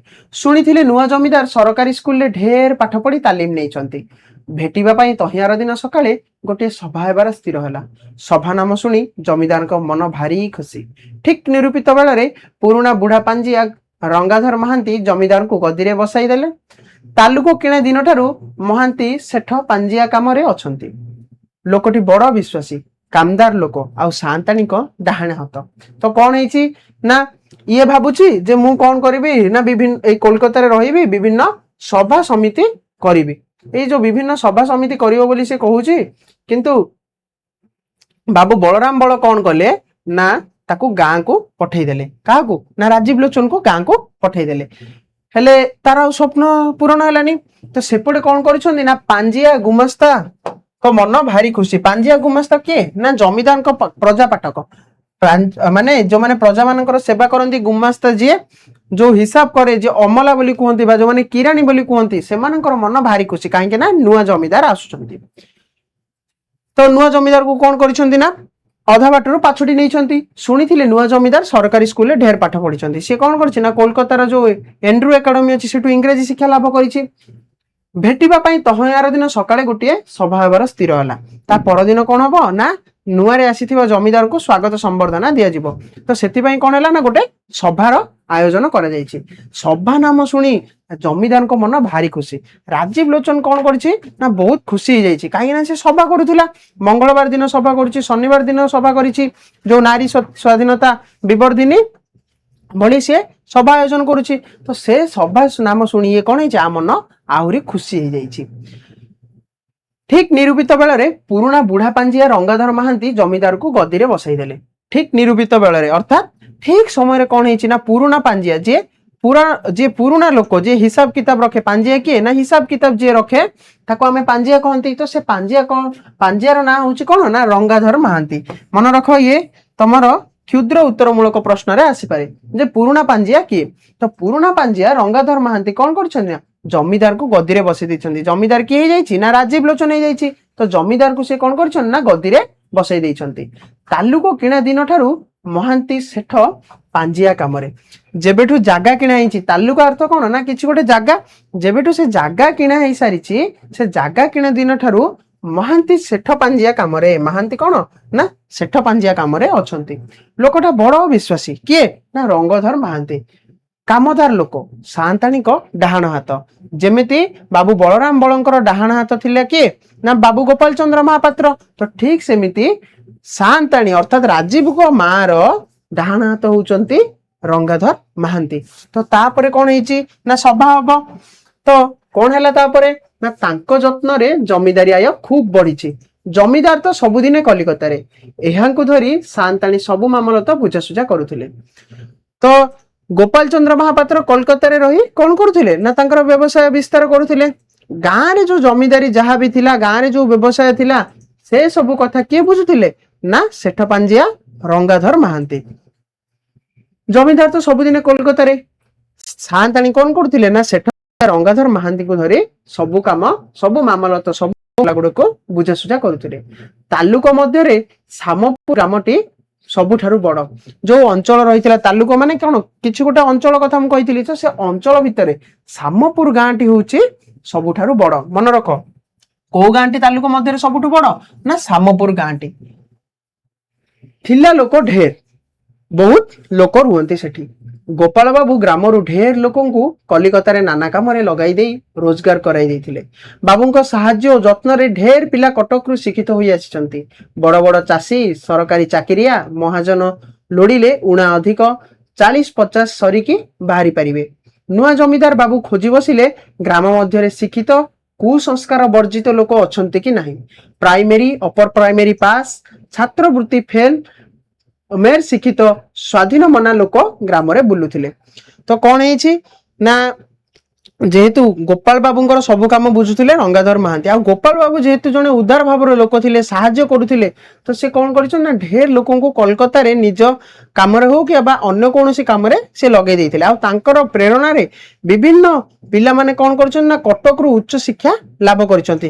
ସେଇ ସମୟରେ କଟକରେ ଉଚ୍ଚ ଶିକ୍ଷା ପାଇଁ ବିଭିନ୍ନ ଅନୁଷ୍ଠାନ ଥିଲା, ତ କଟକରୁ ସେମାନେ କଣ କରିଛନ୍ତି ନା ଉଚ୍ଚ ଶିକ୍ଷା ଲାଭ କରିଛନ୍ତି। କେବଳ ସେତିକି ନାହିଁ, ଅନେକ ପିଲା କଣ ହେଇଛି ନା ବଡ ବଡ ଚାଷୀ ହେଇଛନ୍ତି, କିଛି ଜଣ ସରକାରୀ ଚାକିରିଆ ହେଇଛନ୍ତି, ଆଉ ତା ଛଡା କଣ ହେଇଛନ୍ତି ନା ମହାଜନ ଲୋଡ଼ିଲେ, ମାନେ ମହାଜନ ଯଦି କହିବେ ତାହେଲେ କଣ ହବ ନା ଉଣା ଅଧିକେ 40-50 ଅର୍ଥାତ୍ 40-50 ପିଲା କଣ ହେବେ ନା ବାହାରି ପଡିବେ, ବାଛି ହେଇଯିବେ 40-50 ପିଲା। ତ ନୂଆ ଜମିଦାର ବାବୁ ଖୋଜି ବସିଲେ ଗ୍ରାମ ମଧ୍ୟରେ ଶିକ୍ଷିତ କୁସଂସ୍କାର ବର୍ଜିତ ଲୋକ ଅଛନ୍ତି କି ନାହିଁ। କାହିଁକି ନା ସିଏ ତାଙ୍କ ପିତାଙ୍କ ମୃତ୍ୟୁ ବେଳେ କହିଥିଲେ ଯେ ଦଶା କାର୍ଯ୍ୟ କରିବା କୁସଂସ୍କାର, ବାହୁନି କାନ୍ଦିବା କୁସଂସ୍କାର। ତ ସିଏ ଦେଖୁଛନ୍ତି ଯେ ଏ ଗାଁରେ କିଏ କିଏ ଶିକ୍ଷିତ ଅଛନ୍ତି ଆଉ କୁସଂସ୍କାର ସେମାନଙ୍କ ପାଖରେ ନାହିଁ। ଏ କଥା ବସି ସେ ଖୋଜି ବସିଛନ୍ତି। ପ୍ରାଇମେରୀ ଅପର ପ୍ରାଇମେରୀ ପାସ୍, ଛାତ୍ରବୃତ୍ତି ଫେଲ, ଶିକ୍ଷିତ ସ୍ୱାଧୀନ ମନା ଲୋକ ଗ୍ରାମରେ ବୁଲୁଥିଲେ। ଢେର ଶିକ୍ଷିତ ମନା ଲୋକ ଗ୍ରାମରେ ବୁଲୁଥିଲେ। ପ୍ରାଇମେରୀ ଅର୍ଥାତ ପ୍ରଥମରୁ ପଞ୍ଚମ ଶ୍ରେଣୀ, ଅପର ପ୍ରାଇମେରୀ ଷଷ୍ଠରୁ ଅଷ୍ଟମ ଶ୍ରେଣୀ, ଆଉ ଛାତ୍ରବୃତ୍ତି ଫେଲ, ଯୋଉ ବୃତ୍ତି ପରୀକ୍ଷା ହୁଏ ସେ ଛାତ୍ରବୃତ୍ତି ନ ପାଇଥିବା ବା ଛାତ୍ରବୃତ୍ତି ରେ ଫେଲ ହେଇଥିବା ଢେର ସାରା ଶିକ୍ଷିତ ମନା ଲୋକ ଗାଁରେ ବୁଲୁଛନ୍ତି। ତ ଏଗୁଡାକୁ ଦେଖିଛନ୍ତି ରାଜୀବ ଲୋଚନ। ତାପରେ କଣ ହେଇଛି ନା ଜମିଦାରଙ୍କର ଆହ୍ୱାନରେ ତୁରନ୍ତ ହାଜର ହୋଇଗଲେ। ଯେହେତୁ ସିଏ ଖୋଜୁଥିଲେ କୁସଂସ୍କାର ବର୍ଜିତ, ସ୍ୱାଧୀନ ମନା ଆଉ ଉଚ୍ଚ ଶିକ୍ଷିତ ଲୋକ, ଏମାନେ ଯେହେତୁ ଗାଁରେ ଢେର ସାରା ଲୋକ ବୁଲୁଛନ୍ତି, କିଏ ନା ପ୍ରାଇମେରୀ ଅପର ପ୍ରାଇମେରୀ ଆଉ ଛାତ୍ରବୃତ୍ତି ଫେଲ ଲୋକମାନେ ବୁଲୁଥିଲେ। ତ ଯେତେବେଳେ ଜମିଦାର ଆହ୍ୱାନ ଦେଲେ ସେତେବେଳେ ସାଙ୍ଗେ ସାଙ୍ଗେ ଯାଇ ସେମାନେ ଉପସ୍ଥିତ ହେଇଯାଇଛନ୍ତି। ଜମିଦାରୀ କଚେରୀ ଘରେ ସନ୍ଧ୍ୟା ସମୟରେ ପ୍ରଥମ ସଭା ବସିଲା। ନିଜେ ଜମିଦାର ବାବୁ ଢେର ବକ୍ତୃତା ଦେଲେ। ସେଥିର ସାରମର୍ମ, ହେ ସଭ୍ୟ ମହୋଦୟ ଗଣ, ଏ ଦେଶର ଦୁଃଖ ଦୁର୍ଦ୍ଦଶାର କାରଣ ଲୋଡ଼ିଲେ ଦିନେ ଆଲୁଅ ପରି ଜଣାଯିବ। ମୂର୍ଖତା, କୁସଂସ୍କାର, ଅବଳା, ଭଗିନୀ ମାନଙ୍କୁ ଘର ଭିତରେ ଲୁଚାଇ ରଖିବା ସମସ୍ତର ମୂଳ। ଏ ସମସ୍ତ ଦୂର କରିବା ସର୍ବାଗ୍ରେ ସ୍ଫଟିକ। ଆଉ ସମସ୍ତେ କିଛି ନ ବୁଝିପାରି ମୁହଁ ଚାହାଁ ଚାହିଁ ହେଲେ। କଣ ହେଇଛି ନା ଜମିଦାର ରାଜୀବ ଲୋଚନ କଣ ନା ସଭା କରିବାକୁ ଭାରି ଆଗ୍ରହ। ଯେତେବେଳେ ସଭା ହେଇଛି ତାଙ୍କୁ ସ୍ୱାଗତ ଦେବା ପାଇଁ ସେ ଖୋଜିଛନ୍ତି କୁସଂସ୍କାର ବର୍ଜିତ ଆଉ ଉଚ୍ଚ ଶିକ୍ଷିତ ଲୋକ ସମସ୍ତେ ଆସି ଉପସ୍ଥିତ ହେଇଛନ୍ତି। ସେ ସେଠୁ କଣ କରିଛନ୍ତି ନା ସଭାରେ ବକ୍ତୃତା ଦେଇଛନ୍ତି। ଯେ କହିଛନ୍ତି, ହେ ସଭ୍ୟ ମହୋଦୟ ଗଣ, ଏ ସଭାରେ ଉପସ୍ଥିତ ଥିବା ସବୁ ସଭ୍ୟ, ए देशर दुख दुर्दशार कारण लोड़िले दिने आलुओ परी जना जीव से कहउछन जे ए देश रे जेते सब दुख दुर्दशा अछि ता कथा जदि आमे जानिबा ताहले कोन हबो ना आलुओ परी जना जीव। मूर्खता कुसंस्कार अबला भगी माननकु घर भितरे लुचाई रखिबा समस्तर मूल। से कहउछन जे आमर मूर्खता होउची आमर कुसंस्कार होउची कोन ना अबला भगिनी माननकु घर भितरे लुचाई रखिबा होउची सबुर मूल। आज जदि देश रे कुसंस्कार बढ़ीची आज जदि देश रे शोषण होउची तार मूल रे अछि कोन ना कुसंस्कार और मूर्खता। भगिनी माननकु जो आमे घरे लुचाई रखुचे भौणी माननकु अर्थात नारी माननकु उद्देश्य रे से कहिसंती जे नारी माननकु जो आज आमे घरे लुचाई रखुचे सेगुडा कहउचे आर मूल। ए समस्त दूर करिबा सर्वाग्रे स्फटिक। जदि आमे सबु किछि को दूर करिबा ताहले कोन हबो ना ए सबु किछि दूर होई परिबो। सर्वाग्रे उचित भूल टाइपिंग हेतिला तो ए सब दूर करिबा होउची सर्वाग्रे उचित। ए जो जदि आमे नारी को घर बाहर को छाड़िबा ताहले कोन हबो ना आम देशरू शोषण कषण दूर होई परिबो बोली से कहउछन्ती। आउ समस्ते किछि न बुझी पारी मुह को चाह चाहिए ए कथा सब गाँव रो लोक माने बुझी पारलेनी तो कौन ही ना मुह को मुह देखाई तमें जिते बड़े कौन फंक्शन कि कौन प्रोग्राम रे बसी वक्ता कौन करथिबे ना अधा घंटाए कही घंटाए भाषण देइथिबे तुमको आउ से भाषण सुनिबा को इच्छा नथिबो तमे आ मुह को से ता मुह को से ता मुह को चाहुथबो। तो सेमिति हेची गाँव रे जिते बड़े सभा हेची ये लंबा चौड़ा भाषण दउचंदी कोलकाता बोली भाबिकी गाँव को सेते कौन ना गाँव रो लोक माने किछि न बुझी या मुह को से ता मुह को से ता मुह को चाहिबारे व्यस्त। बाबू हरिबोल पट्टनायक चंचल छिड़ा होई पड़ी कहिले सुशिक्षित जमीदार महोदय प्रस्ताव द्वितीय करुछि। सेठी कौन हेची ना बाबू हरिबोल पट्टनायक बोली गोटे व्यक्ति चंचल छिड़ा होइछन्ती अर्थात सांगे सांगे शीघ्र छिड़ा होइछन्ती आउ कहिछन्ती सुशिक्षित जमीदार महोदय प्रस्ताव मु द्वितीय करुछि। अर्थात जो प्रस्ताव देले जे ए जो कुसंस्कार दूर करिवा पई से प्रस्ताव को मु ग्रहण करुछि बोली कहिछन्ती। ये गोटे नुआ चरित्र आसिला किए ना हरिबोल पट्टनायक। वर्तमान 5टी खंडे चरित्र आसिलानी बाबू बलराम बल गोपाल चंद्र महापात्र तांको पत्नी मा शांताणी पुणी तांको पुत्र राजीव लोचन आउ जो सेठ पांजिया रंगाधर महांती आ परे किए आसिले आउ गोटे चरित्र ना हरिबोल पट्टनायक। से कौन कले ना ग्रहण कले से कौन कहले ना उचित खूब उचित निश्चय उचित शीघ्र उचित माने केते उचित से कहिसंती कौन उचित ना जो ए समस्त को दूर करिबा होची सर्वाग्रे उचित सब को आगे दूर करबा को पड़िबो से सेगुडा को कहउचंती उचित खूब उचित निश्चय उचित शीघ्र उचित। तो ए सब को से उचित बोली कही जमीदार बाबू को मन जिणुचंती। जमीदार बाबू भारी खुशी हुई बाबूंकर परिचय पचारले। जो हरिबोल पट्टनायक को परिचय से जानि ना से नुआ को गाँव रे आछंती से पचारुछंती तांको जे तुम परिचय कौन। हरिबोल बाबू घर एही ग्राम रे इंग्रजी माइनर पास से इंग्रजी माइनर स्कूल पास करथिले। जेतेबेले पुरातन शिक्षा पद्धति थिला से समय कौन थिला ना माइनर स्कूल थिला जोठी कि 6ठ श्रेणी किंबा 8म श्रेणी जाए पढ़ाउथिला। तो से इंग्रजी माध्यमिक विद्यालय पास करिसंती। से होउचंती सेही गाँव रो लोक जो सामपुर गाँव रे पड़ीची सामपुर गाँव रो लोक। विदुपुर पोस्ट ऑफिस रे सब पोस्ट मास्टर थिले। अन्यान्य कर्मचारी अर्थात पियोन माने बड़ चोर आउ अयोग्य लोक थिले। तो विदुपुर बोली गोटे गाँ थिला से विदुपुर गाँव रे किए ना हरिबोल पट्टनायक पोस्ट मास्टर सब पोस्ट मास्टर थिले आउ अन्य सब कर्मचारी जो पियोन माने थिले बड़ चोर आउ ठक थिले आउ अयोग्य लोक थिले बोली लेखा जाइछि। तापरे कोन हेछि बाबू सेमानंकु शासन करिवारु सेमाने सरकारी तहबिल टंका 162 चोरी करी बाबूंको नाम रे गड़ाई देले। जेतेबेले हरिबोल पट्टनायक कोन करिसंदी ना तांकर पोस्ट ऑफिस रे जो कर्मचारी थिले जो डाक विभाग रे जो कर्मचारी थिले सेमाने ठक बोली जानिले से कौन कले ना सेमानंकु किछि तागिद कले। सेमानंकु जेतेबेले तागिद कले सेमाने कौन कले ना जो हरिबोल पट्टनायक को 162 टंका चोरी करिसंदी बोली कहि तांको फसाई देइछंती। मेजेस्टर साहेब तांको 6 मास कटक रे अटकाई रखिथिले सत्य मात्र पछन्ते असल हाल जानि पारी निर्दोष बोली छाड़ी देइथिले। तो कौन हिची ना मेजेस्टर अर्थात मजिस्टर जे जाको हमें वर्तमान कलेक्टर बोली कहंती बा जिल्लापाल बोली कहंती। तो सी जेतेबेले जानिले से कौन करथिले ना तांको 6 मास अटके देइथिले जेहेतु से 162 टंका चोरी देइछंती। 162 टंका सेतेबेले बहुत मूल्यवान थिला। ତ 162 ଟଙ୍କା ଯେତେବେଳେ ସେ ଚୋରେଇଛନ୍ତି ବୋଲି ଜାଣିଲେ ମେଜିଷ୍ଟ୍ରେଟ ତାକୁ କଣ କରିଛନ୍ତି ନା କଟକରେ ଅଟକାଇ ଦେଇଛନ୍ତି। ତାପରେ କଣ ହେଲା ନା ସତ କଥାଟା ଜାଣିଗଲେ ଯେତେବେଳେ ପଛରେ ଯେତେବେଳେ ସେ ସତ ଅସଲ ହାଲ ଜାଣିଲେ ସେ କଣ କଲେ ନା ତାଙ୍କୁ ନିର୍ଦ୍ଦୋଷ ବୋଲି ଛାଡି ଦେଇଛନ୍ତି। ବାବୁ ବିରକ୍ତ ହୋଇ ପର ଅଧୀନରେ ଚାକିରି ଛାଡି ଦେଇଛନ୍ତି। ଯେତେବେଳେ ସେ ବିରକ୍ତ ହେଇଗଲେ ମୁଁ କାହିଁ କାହା ଅଧୀନରେ ଚାକିରି କରିବି ବୋଲି କହି ଚାକିରି ଛାଡି ଦେଇଛନ୍ତି। ଜମିଦାର ବାବୁ ଭାରି ଖୁସି, କାହିଁକି ନା ସେ ଆଗରୁ ଯେତେବେଳେ କଲିକତାରେ ସଭା କରିଥିଲେ ସେତେବେଳେ କଲିକତାର ସଭାରେ ଯେତେବେଳେ ସେ ଅନୁପସ୍ଥିତ ଥିଲେ ସେତେବେଳେ ଜଣେ ସଭ୍ୟ ତାଙ୍କୁ କହିଥିଲା ଯେ ଜମିଦାର ଆଉ ଜ୍ଞାନ ଆଉ ଧନ ଥିବା ସନ୍ତାନ ମାନେ ପର ଅଧୀନରେ ଚାକିରି କରିବା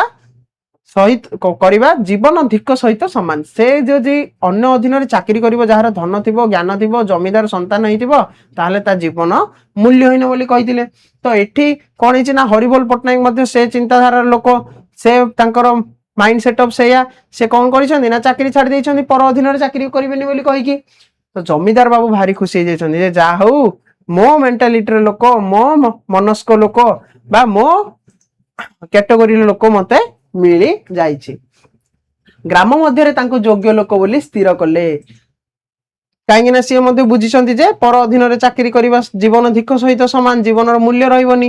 ତ ସିଏ କହୁଛନ୍ତି ଯେ ଗ୍ରାମ ମଧ୍ୟରେ ହରିବୋଲ ପଟ୍ଟନାୟକ ହଉଛନ୍ତି ଜଣେ ବହୁତ ବଡ ଯୋଗ୍ୟ ଲୋକ। ଆପତତଃ ଜ୍ଞାନ ବର୍ଷିନୀ ଓ ଜ୍ଞାନବର୍ଦ୍ଧିନୀ ଓ ସ୍ତ୍ରୀ ସ୍ୱାଧୀନତା ବିବର୍ଦ୍ଧିନୀ ଯୋଡିଏ ସଭା ବସିବାର ସ୍ଥିର ହେଲା। କଣ ହେଲା ନା ଜ୍ଞାନ ବର୍ଷିନୀ ଆଉ ସ୍ତ୍ରୀ ସ୍ୱାଧୀନତା ବିବର୍ଷିନୀ ଦିଟା ସଭା ବସିବାର ସ୍ଥିର ହେଇଛି। ଦୁଇ ସଭାର ସମ୍ପାଦକ ହେଲେ ହରିବୋଲ ବାବୁ। ହରିବୋଲ ବାବୁ ଯେତେବେଳେ ଏତେ ସୁନ୍ଦର ଭାଷଣ ଦେଲେ ଆଉ ଗୋପାଳ ଚନ୍ଦ୍ର ମହାପାତ୍ରଙ୍କ ପୁଅ ରାଜୀବ ଲୋଚନଙ୍କର କଥାକୁ ସ୍ୱୀକାର କଲେ ସେତେବେଳେ କଣ ହେଇଛି ନା ଦିଟା ସଭା ଗଠନ କରିବାର ଚେଷ୍ଟା କରାଯାଇଛି। ଆଉ ଯୋଉ ଜ୍ଞାନ ବର୍ଷିନୀ ଆଉ ସ୍ତ୍ରୀ ସ୍ୱାଧୀନତା ବିବର୍ଷିନୀ ବୋଲି ଦିଟା ସଭା ବସିବାର ସ୍ଥିର ହେଇଛି ଆଉ ସେ ସଭାର ସମ୍ପାଦକ କରିଛନ୍ତି କାହାକୁ? ଜ୍ଞାନବର୍ଦ୍ଧିନୀ ଆଉ ସ୍ତ୍ରୀ ସ୍ୱାଧୀନତା ବିବର୍ଦ୍ଧିନୀ। ଜ୍ଞାନବର୍ଦ୍ଧିନୀ ସ୍ତ୍ରୀ ସ୍ୱାଧୀନତା ବିବର୍ଦ୍ଧିନୀ ଏଇ ଯୋଉ ଦିଟା ସଭା ବସିବା ପାଇଁ ସ୍ଥିର କରାଯାଇଛି, ଏ ଦିଟା ସଭାର ସମ୍ପାଦକ ହଉଛନ୍ତି ହରିବୋଲ ବାବୁ, ଅର୍ଥାତ୍ ହରିବୋଲ ପଟ୍ଟନାୟକ ହଉଛନ୍ତି ସେ ଦିଟା ସଭାର ସମ୍ପାଦକ। ପ୍ରତିଦିନ ନିୟମିତ ରୂପେ ସଭା କାର୍ଯ୍ୟ ଚାଲିଲା। ସଭା କାର୍ଯ୍ୟ ଯେମିତି ଚାଲିବା କଥା ଚାଲିଲା। ସଭା କାର୍ଯ୍ୟ ଶେଷ ହେବାକୁ ଅଧିକ ରାତ୍ରି ହୋଇଯାଏ। କଣ ହୁଏ ନା ସଭା ଚାଲୁ ଚାଲୁ ବକ୍ତୃତା ଦଉ ଦଉ ରାତି ହୋଇଯାଏ। ସଭ୍ୟମାନେ ଘରକୁ ଯାଇପାରନ୍ତି ନାହିଁ। ସଭ୍ୟମାନେ ଆଉ ଘରକୁ ଯାଇପାରନ୍ତି ନାହିଁ ଯେତେବେଳେ ବେଶୀ ଲେଟ୍ ହେଇଯାଏ। କଚେରୀ ଘରେ ସେମାନଙ୍କର ଭୋଜନ ଆଉ ପାନର ବନ୍ଦୋବସ୍ତ ହୁଏ। କଚେରୀ ଘରେ କଣ ହୁଏ ନା ସେମାନଙ୍କର ଭୋଜନ ଆଉ ପାନର ବ୍ୟବସ୍ଥା ହୁଏ, ଅର୍ଥାତ୍ ତାଙ୍କେ ଖାଇବା ସହିତ ତାଙ୍କ ପାଇଁ ପିଇବାର ମଧ୍ୟ ବ୍ୟବସ୍ଥା କରନ୍ତି। ଗୋଟିଏ ବାଳିକା ବିଦ୍ୟାଳୟ ଓ ଜନନା ସ୍କୁଲ ବସିବାର ବନ୍ଦୋବସ୍ତ ହେଲା। ଗୋଟେ ବାଳିକା ବିଦ୍ୟାଳୟ ଆଉ ଗୋଟେ ଜନନା ସ୍କୁଲ ବସିବାର କଣ ହେଲା ନା ବନ୍ଦୋବସ୍ତ କରାଗଲା। ଯେହେତୁ ସଭ୍ୟମାନେ ଆଉ ଘରକୁ ଯାଇପାରୁନାହାନ୍ତି କଚେରୀ ଘରେ ରହିଲେ। କଚେରୀ ଘରେ ରହିକି ସେମାନେ କଣ କଲେ ନା ଗୋଟେ ବାଳିକା ବିଦ୍ୟାଳୟ ଆଉ ଜନନା ସ୍କୁଲ କରିବେ ବୋଲି ସେମାନେ ମନସ୍ଥ। ତାପରେ କଣ ହେଇଛି, ରୋଜ ରୋଜ ଟଙ୍କା ଦାଖଲ କରି ବୁଢା ପଟ୍ଟନାୟକ ହଇରାଣ। ଆଉ ଗୋଟେ ନୂଆ ଚରିତ୍ର ଆସିଲେ, କିଏ ନା ବୁଢା ପଟ୍ଟନାୟକ। ବୁଢା ପଟ୍ଟନାୟକ କିଏ ଆମେ ସେ ବିଷୟରେ ଆଗକୁ ଜାଣିବା। ତ ରୋଜ ରୋଜ ଟଙ୍କା ଯେତେବେଳେ ଦେଲେ ବୁଢା ପଟ୍ଟନାୟକ ହଇରାଣ ହେଇଗଲେଣି। ଟିକେ ବିଳମ୍ବ ବା ମୋଡ ମୋଡ ହେଲେ ବାବୁ ଭାରି ଖପା। ଯଦି କିଛି ବି ମାନେ ଡେରି ହେଇଯାଏ କିମ୍ବା କିଛି ସମୟ ଡେରି ହେଇଗଲେ ବାବୁ ଭାରି ଖପା ହେଇଯାଆନ୍ତି। ଯୋଉ ରାଜୀବ ଲୋଚନ ରାଗି ଯାଆନ୍ତି। ଟଙ୍କା ଗୁଡାକ କୁଆଡେ ଯାଏ କି କାରବାର ହୁଏ ତାହା ବିଷୟରେ ଇଦ ମିଥ ନାହିଁ, ତା ବିଷୟରେ କିଏ ମଧ୍ୟ ଜାଣି ନାହାନ୍ତି। ଦିନେ ସନ୍ଧ୍ୟା ବେଳେ ମା ସାନ୍ତାଣୀ ଓ ପଟ୍ଟନାୟକ ମଧ୍ୟରେ କଥା ହେଲା। ମା ସାନ୍ତାଣୀ କିଏ ନା ରାଜୀବ ଲୋଚନଙ୍କ ମା। ରାଜୀବ ଲୋଚନଙ୍କ ମା ଆଉ ଏଇ ଯୋଉ ରହିଲେ ବୁଢା ପଟ୍ଟନାୟକ, ଏ ବୁଢା ପଟ୍ଟନାୟକ ଆଙ୍କ ଦୁଇ ଜଣଙ୍କ ମଧ୍ୟରେ କଥାବାର୍ତ୍ତା ହେଲା। ପଟ୍ଟନାୟକ ଆଜ୍ଞା ସବୁ ବୁଢୀ ବସିଲା। ପଟ୍ଟନାୟକ କହୁଛନ୍ତି ଆଜ୍ଞା ସବୁ ବୁଢୀ ବସିଲା। ମା ସାନ୍ତାଣୀ କହୁଛନ୍ତି ରହିବ ପରା, ନିଜେ ମୂର୍ଖ କିଛି ବୁଝିବାର ନାହିଁ, ମୂଲ କର ଚୋର ରୁଣ୍ଡ। କଣ କହୁଛନ୍ତି ନା କିଛି ମଧ୍ୟ ସିଏ ବୁଝିପାରିବ ନାହିଁ, ତାର କିଞ୍ଚିତ ମୂଲଟିଏ ମଧ୍ୟ ତା ପାଖରେ ଜ୍ଞାନ ନାହିଁ। ଟିକିଏ ଧର୍ମ ଭାବ ଭଲ ଥାନ୍ତା, ଧର୍ମ ପଣିଆ କାଳି ଟିକେ ଥାନ୍ତା, ସେ କୁସଂସ୍କାର କହିକି ତା ପିତାଙ୍କର ମୃତ୍ୟୁ କାର୍ଯ୍ୟକୁ ସମ୍ପାଦନ କରିବା ପାଇଁ ମନା କରୁଥିଲା। ସେ ବିଷୟରେ ସେ କହୁଛନ୍ତି ଏହି ଘରେ ପୁଣି ମଦ ମାଂସ, ରାଧେ କୃଷ୍ଣ ରାଧେ କୃଷ୍ଣ। ସେ ଯେହେତୁ ବୁଢୀ ବୟସ୍କ ଲୋକ ହେଇଗଲେଣି ସେ କହୁଛନ୍ତି ଯେ ସେ ତାର ତ କିଛି ବି ଜ୍ଞାନ ନାହିଁ, ଆଉ ଧର୍ମପଣ ହେଲେ ଟିକେ ଥାନ୍ତା, ଆହୁରି ଏ ଘରେ ପୁଣି ମଦ ମାଂସ ଅର୍ଥାତ୍ ଯୋଉ ମଦ ପାଣି ରାତିରେ ପିଉଥିଲେ, ଯୋଉ ଖାଉଥିଲେ ଆଉ ପିଉଥିଲେ, ରାଧେ କୃଷ୍ଣ ବୋଲି ସେ କହୁଛନ୍ତି। ପଟ୍ଟନାୟକ ତୁମେ ଅଲଗା ହେଇଯାଅ। ପଟ୍ଟନାୟକ ନିଶ୍ୱାସ ଟିଏ ପକାଇଲେ। ପଟ୍ଟନାୟକକୁ କିଛି କହିବାକୁ ହେଲା ନାହିଁ। ରାତି ସଭାରେ ସ୍ଥିର ହୋଇଗଲା ବୁଢାଟା ଅଯୋଗ୍ୟ, କୁସଂସ୍କାରୀ, ସଭାର ବିଘ୍ନକାରୀ। ସେ ବରଖାସ୍ତ। ହରିବୋଲ ବାବୁ ଭାରି ଯୋଗ୍ୟ ଲୋକ। ସଭା ଏବଂ ଦୁଇ ଜମିଦାରୀ କାମ କିଏ ସମ୍ଭାଳିବ ନା ହରିବୋଲ ପଟ୍ଟନାୟକ। ବୁଢା ପଟ୍ଟନାୟକକୁ କାଢା ହେଇଗଲା। ମା ସାନ୍ତାଣୀ କହୁଛନ୍ତି ଯେ ପୁଅଟା ଅଯୋଗ୍ୟ, ତମେ ମଧ୍ୟ ଏ କାମରୁ ଓହରି ଯାଉ। କିନ୍ତୁ ପଟ୍ଟନାୟକ ନ କହିବା ପୂର୍ବରୁ, ପଟ୍ଟନାୟକକୁ କହିବାକୁ କିଛି ହେଲା ନାହିଁ, ପଟ୍ଟନାୟକ ନ କହିବା ପୂର୍ବରୁ ସଭାରେ ସ୍ଥିର ହେଇଗଲା ଯେ ବୁଢାଟା ହଉଛି ଅଯୋଗ୍ୟ, କୁସଂସ୍କାରୀ, ସଭାର ବିଘ୍ନକାରୀ। ସେ ବରଖାସ୍ତ, ଅର୍ଥାତ ତାକୁ ଏ ସଭାରୁ କାଢି ଦିଆଗଲା। ହରିବୋଲ ବାବୁ ହଉଛନ୍ତି ଭାରି ଯୋଗ୍ୟ ଲୋକ। ସଭା ଆଉ ଜମିଦାରୀ ଦୁଇ କାର୍ଯ୍ୟ ସିଏ ତୁଲେଇବେ। କିଏ ତୁଲେଇବେ ନା ହରିବୋଲ ପଟ୍ଟନାୟକ। ବୁଢା ପଟ୍ଟନାୟକକୁ କାଢି ଦିଆଗଲା। ତାପରେ କଣ ହେଇଛି, ଏଣିକି ସୁନ୍ଦର କାର୍ଯ୍ୟ ଚଳିଲା। ଟଙ୍କାର ଅଭାବ ନାହିଁ, ବାଧା ଦେବାକୁ କେହି ନାହିଁ। ଅମଲା ପ୍ରଧାନଙ୍କ ପ୍ରତି ସାଫ ହୁକମ, ଟଙ୍କା ଦାଖଲ। ପ୍ରଥମ ସେମାନଙ୍କୁ ଅଡୁଆ ଲାଗୁଥିଲା, ଏଣିକି ସାଫ ବୁଝିଗଲେଣି। 10 ଖମାର ଧାନ, 6-7ଟା ଗୋରୁ ମଇଁଷି ପଲ, 5 ବାଟି ହାତ ଚାଷ, ଯେଣିକି ଅନାଇଲେ ଟଙ୍କା। ରୋଜଗାରର ନାଁ କିଏ ଛାଡେ।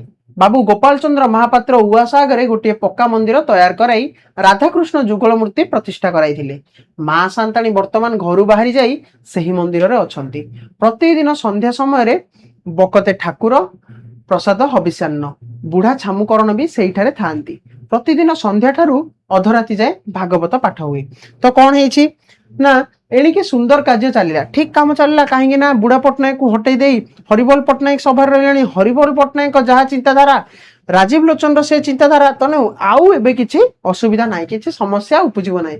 ଅମଲା ଅର୍ଥାତ ଯୋଉ କିରାଣୀ ମାନେ ଥିଲେ, ସେ ଅମଲା ମାନେ ପ୍ରଧାନଙ୍କ ପ୍ରତି ସାଫ ହୁକୁମ, ଅର୍ଥାତ ସିଧାସଳଖ ତାଙ୍କୁ କୁହାଦିଆଯାଇଛି ଯେ ଟଙ୍କା ଦାଖଲ କର। ପ୍ରଥମ ସେମାନଙ୍କୁ ଅଡୁଆ ଲାଗୁଥିଲା, ଫାଷ୍ଟ ସେମାନଙ୍କୁ ଅଡୁଆ ଲାଗିଲା। ତ ତାପରେ କଣ ହେଇଛି ନା ସେମାନେ ବି ବୁଝିଗଲେଣି। 10 ଖମାର ଧାନ, 6-7ଟା ଗୋରୁ ମଇଁଷି ପଲ, 5 ବାଟି ହାତ ଚାଷ, ଯୁଆଡେ ବୁଲେଇବ ସିଆଡେ ପଇସା। ତ ସେଠୁ ସେମାନେ ପଇସା ଆଣି, ରୋଜଗାର ନାଁ କିଏ ଛାଡେ, ସେଠୁ ସେମାନେ ପଇସା ଆଣି ଦଉଛନ୍ତି। ବାବୁ ଗୋପାଳ ଚନ୍ଦ୍ର ମହାପାତ୍ର କଣ କରିଥିଲେ ନା ଉଆସ ଆଗରେ ଗୋଟେ ମନ୍ଦିର ସ୍ଥାପନ କରିଥିଲେ। ରାଧାକୃଷ୍ଣଙ୍କ ଯୁଗଳ ମୂର୍ତ୍ତି ପ୍ରତିଷ୍ଠା କରାଇଥିଲେ। ମା ସାନ୍ତାଣୀ ବର୍ତ୍ତମାନ କଣ କରିଛନ୍ତି ନା ଯେତେବେଳେ ଘରେ ମଦ ମାଂସ ସବୁ ପଶିଛି, ସେ ଘର ଛାଡି ଯାଇ ପହଞ୍ଚିଛନ୍ତି ମନ୍ଦିରରେ। ପ୍ରତିଦିନ ସନ୍ଧ୍ୟା ସମୟରେ ବକତେ ଠାକୁର ପ୍ରସାଦ ହବିଷ୍ୟାନ୍ନ। କଣ ହୁଏ ନା ସବୁଦିନ ସନ୍ଧ୍ୟା ସମୟରେ ହବିଷ ଅନ୍ନ କରାଯାଏ, ସାତ୍ବିକ ଭୋଜନ ପ୍ରସ୍ତୁତ କରାଯାଏ। ବୁଢା ଛାମୁକରଣ ବି ସେଇଠାରେ ଥାଆନ୍ତି। ବୁଢା ଛାମୁକରଣ ଅର୍ଥାତ ବୁଢା ପଟ୍ଟନାୟକ ମଧ୍ୟ ସେଇଠାରେ ରୁହନ୍ତି। ପ୍ରତିଦିନ ସନ୍ଧ୍ୟା ଠାରୁ ଅଧରାତି ଯାଏଁ ଚାଲେ ଭାଗବତ ପାଠ। ଭାଗବତ ପାଠ ହୁଏ ପ୍ରତିଦିନ ସନ୍ଧ୍ୟା ସମୟରୁ ରାତ୍ରି ଯାଏ। ତାପରେ କଣ ହଉଛି, ମା ସାନ୍ତାଣୀ ଦିନ ଯାକ ଠାକୁର ଆଗରେ ଆଖି ବୁଜି ବସି ମାଳା ଗଡାଇଥାନ୍ତି।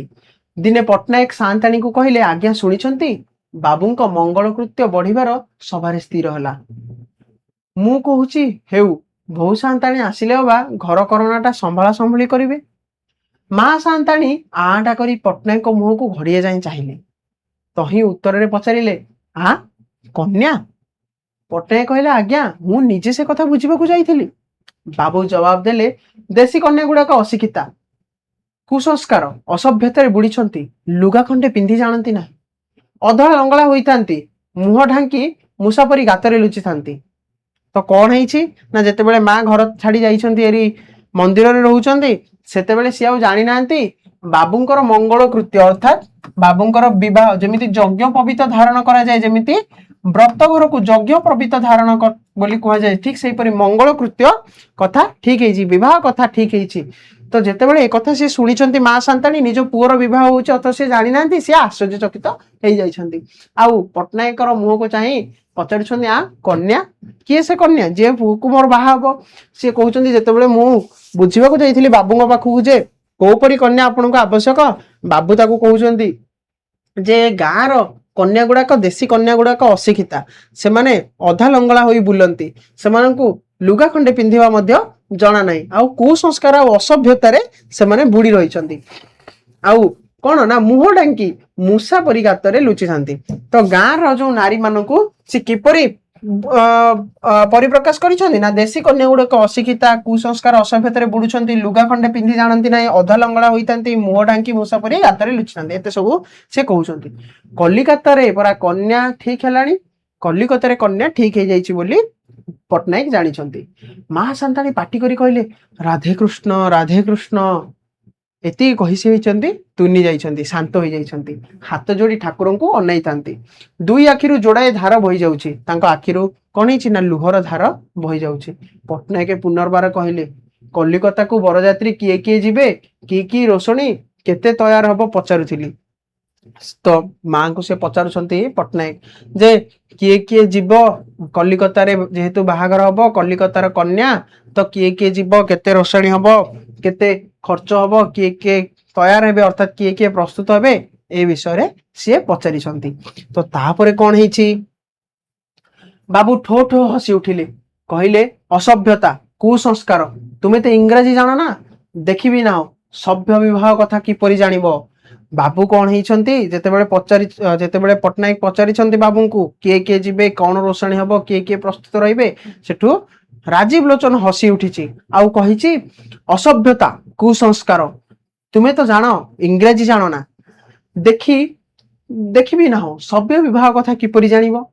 ରୋଷଣୀ ଆଉ କେତେ ଖର୍ଚ୍ଚ କଥା ଯେ କହିଲ, ତୁମ୍ଭମାନଙ୍କ ପରି ଅଶିକ୍ଷିତ ଲୋକ କେତେ ଜମିଦାର ଘର ବୁଡାଇ ଦେଲେଣି। ସେ କହୁଛନ୍ତି ଯେ ତମ ପରି ଅଶିକ୍ଷିତ ଲୋକ ଗୁଡାକ କଣ କରୁଛନ୍ତି ନା ଜମିଦାର ମାନଙ୍କର ଘରଟାକୁ ବୁଡାଇ ଦେଲେଣି। ବିହାର ବିବାହ ବ୍ୟୟ ସଂକ୍ଷେପଣୀ ସଭାକୁ ଇଂରାଜୀ ଅଫିସିଆଲ ଚିଠି ଯାଇଛି, ସେଠାରୁ ଯେପରି ବ୍ୟବସ୍ଥା ଆସିବ ଠିକ ସେଇପରି ବିବାହ ହବ।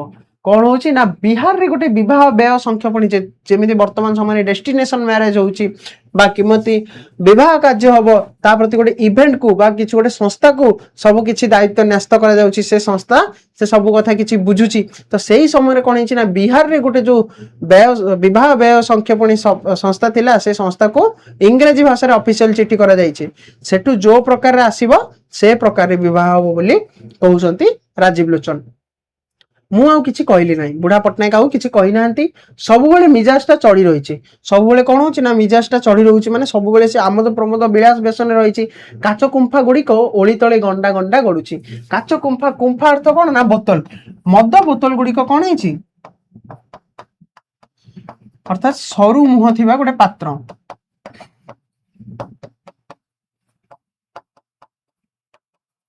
ସରୁ ମୁହଁ ଥିବା ଗୋଟେ ପାତ୍ର। ତ ସେ ସରୁ ମୁହଁ ଥିବା ପାତ୍ର ବା ଯୋଉ ମଦ ବୋତଲ ଗୁଡାକ କଣ ହଉଛି ନା ଓଳି ତଳେ ଅର୍ଥାତ୍ ଚାଳ ତଳେ ସବୁ ଗଣ୍ଡା ଗଣ୍ଡା ହୋଇ ଗଡି ରହୁଛି। ସଭାର ସଭ୍ୟ ମାନଙ୍କୁ ସାଙ୍ଗରେ ଧରି ବାବୁ କଲିକତା ଚାଲିଗଲେଣି। ବାବୁ କଣ କଲେ ନା ସଭାର ଯୋଉ ସଦସ୍ୟ ମାନ ତାଙ୍କୁ ଧରି କଲିକତା ପଳେଇଲେଣି। କଲିକତା ଗୋଟିଏ ବୀର ବିଚିତ୍ର ଜାଗା, ଟଙ୍କା କାଢ ମା ବାପା ଛଡା ସବୁ ମିଳିବେ। କଲିକତାକୁ ଗୋଟେ ବିଚିତ୍ର ଜାଗା ବୋଲି କହିଛନ୍ତି, ଆଉ କହିଛନ୍ତି ଟଙ୍କା କାଢ ମା ବାପା ଛଡା ଆଉ ସବୁ ମିଳିଯିବେ। ଖଦିରପୁର ଗାର୍ଡନ ରିଚ୍ ରେ ଗୋଟେ ବଡ ଦୋତାଲା ଘରେ ଝାଡ ଲଣ୍ଠନ ଦେବଲାଗିରି 100 ଖଣ୍ଡ ଦିନ ଆଲୁଅ ପରି ଜଳୁଛି।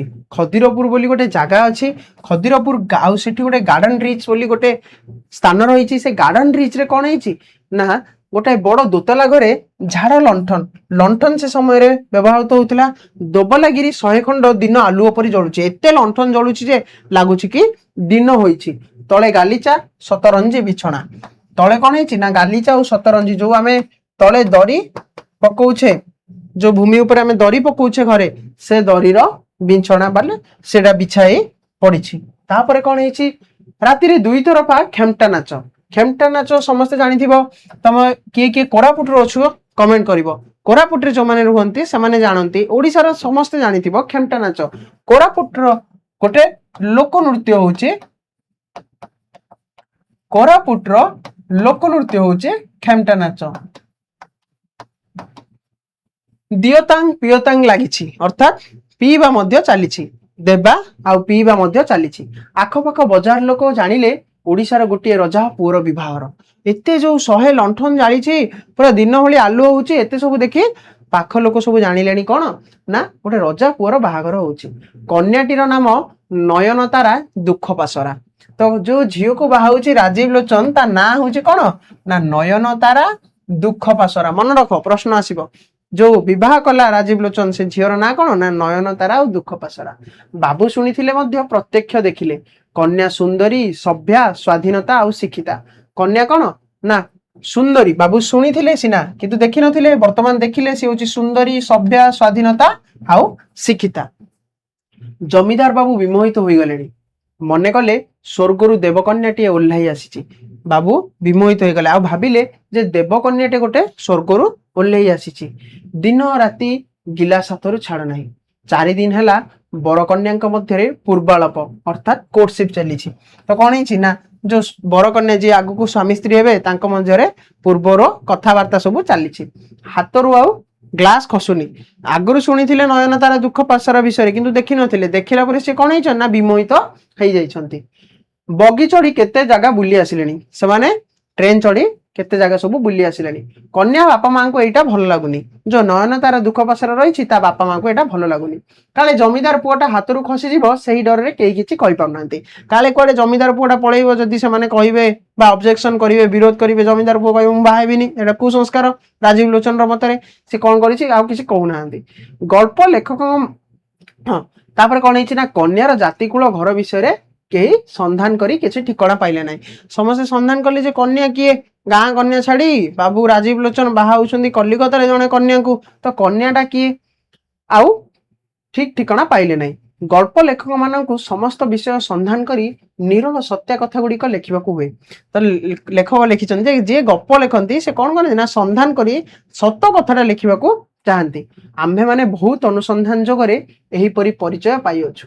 कोन हैला ना जेतेबेले फकीर मोहन सेनापति संधान करिसंती जे झियर जाति कुल जानिबा पई तार ठिकाना जानिबा पई कोन पाइछंती ना आसाम चा बगीचारे मैनेजर साहेब गोटे कुली टका को बबुर्ची काम रे बहाल करथिले। ता नाम मक्रा मल्लिक। से बड़ी बड़ी पदोन्नति हेले खानसामा। कोन हिची ना आसाम रो जो चा बगीचा रही से चा बगीचारे मैनेजर साहेब गोटे जने मैनेजर साहेब कोन करछन ना गोटे कुली टका को बबुर्ची काम रे बहाल करथिले।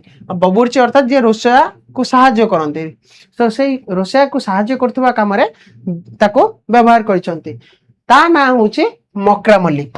कौन ता ना ना मक्रा मल्लिक। आ गोटे चरित्र आसिला मक्रा मल्लिक। से बड़ी बड़ी पदोन्नति रे हैला खानसामा। से पदोन्नति बड़ी बड़ी कौन है ना खानसामा है अर्थात मुख्य रोसया हो जाइए।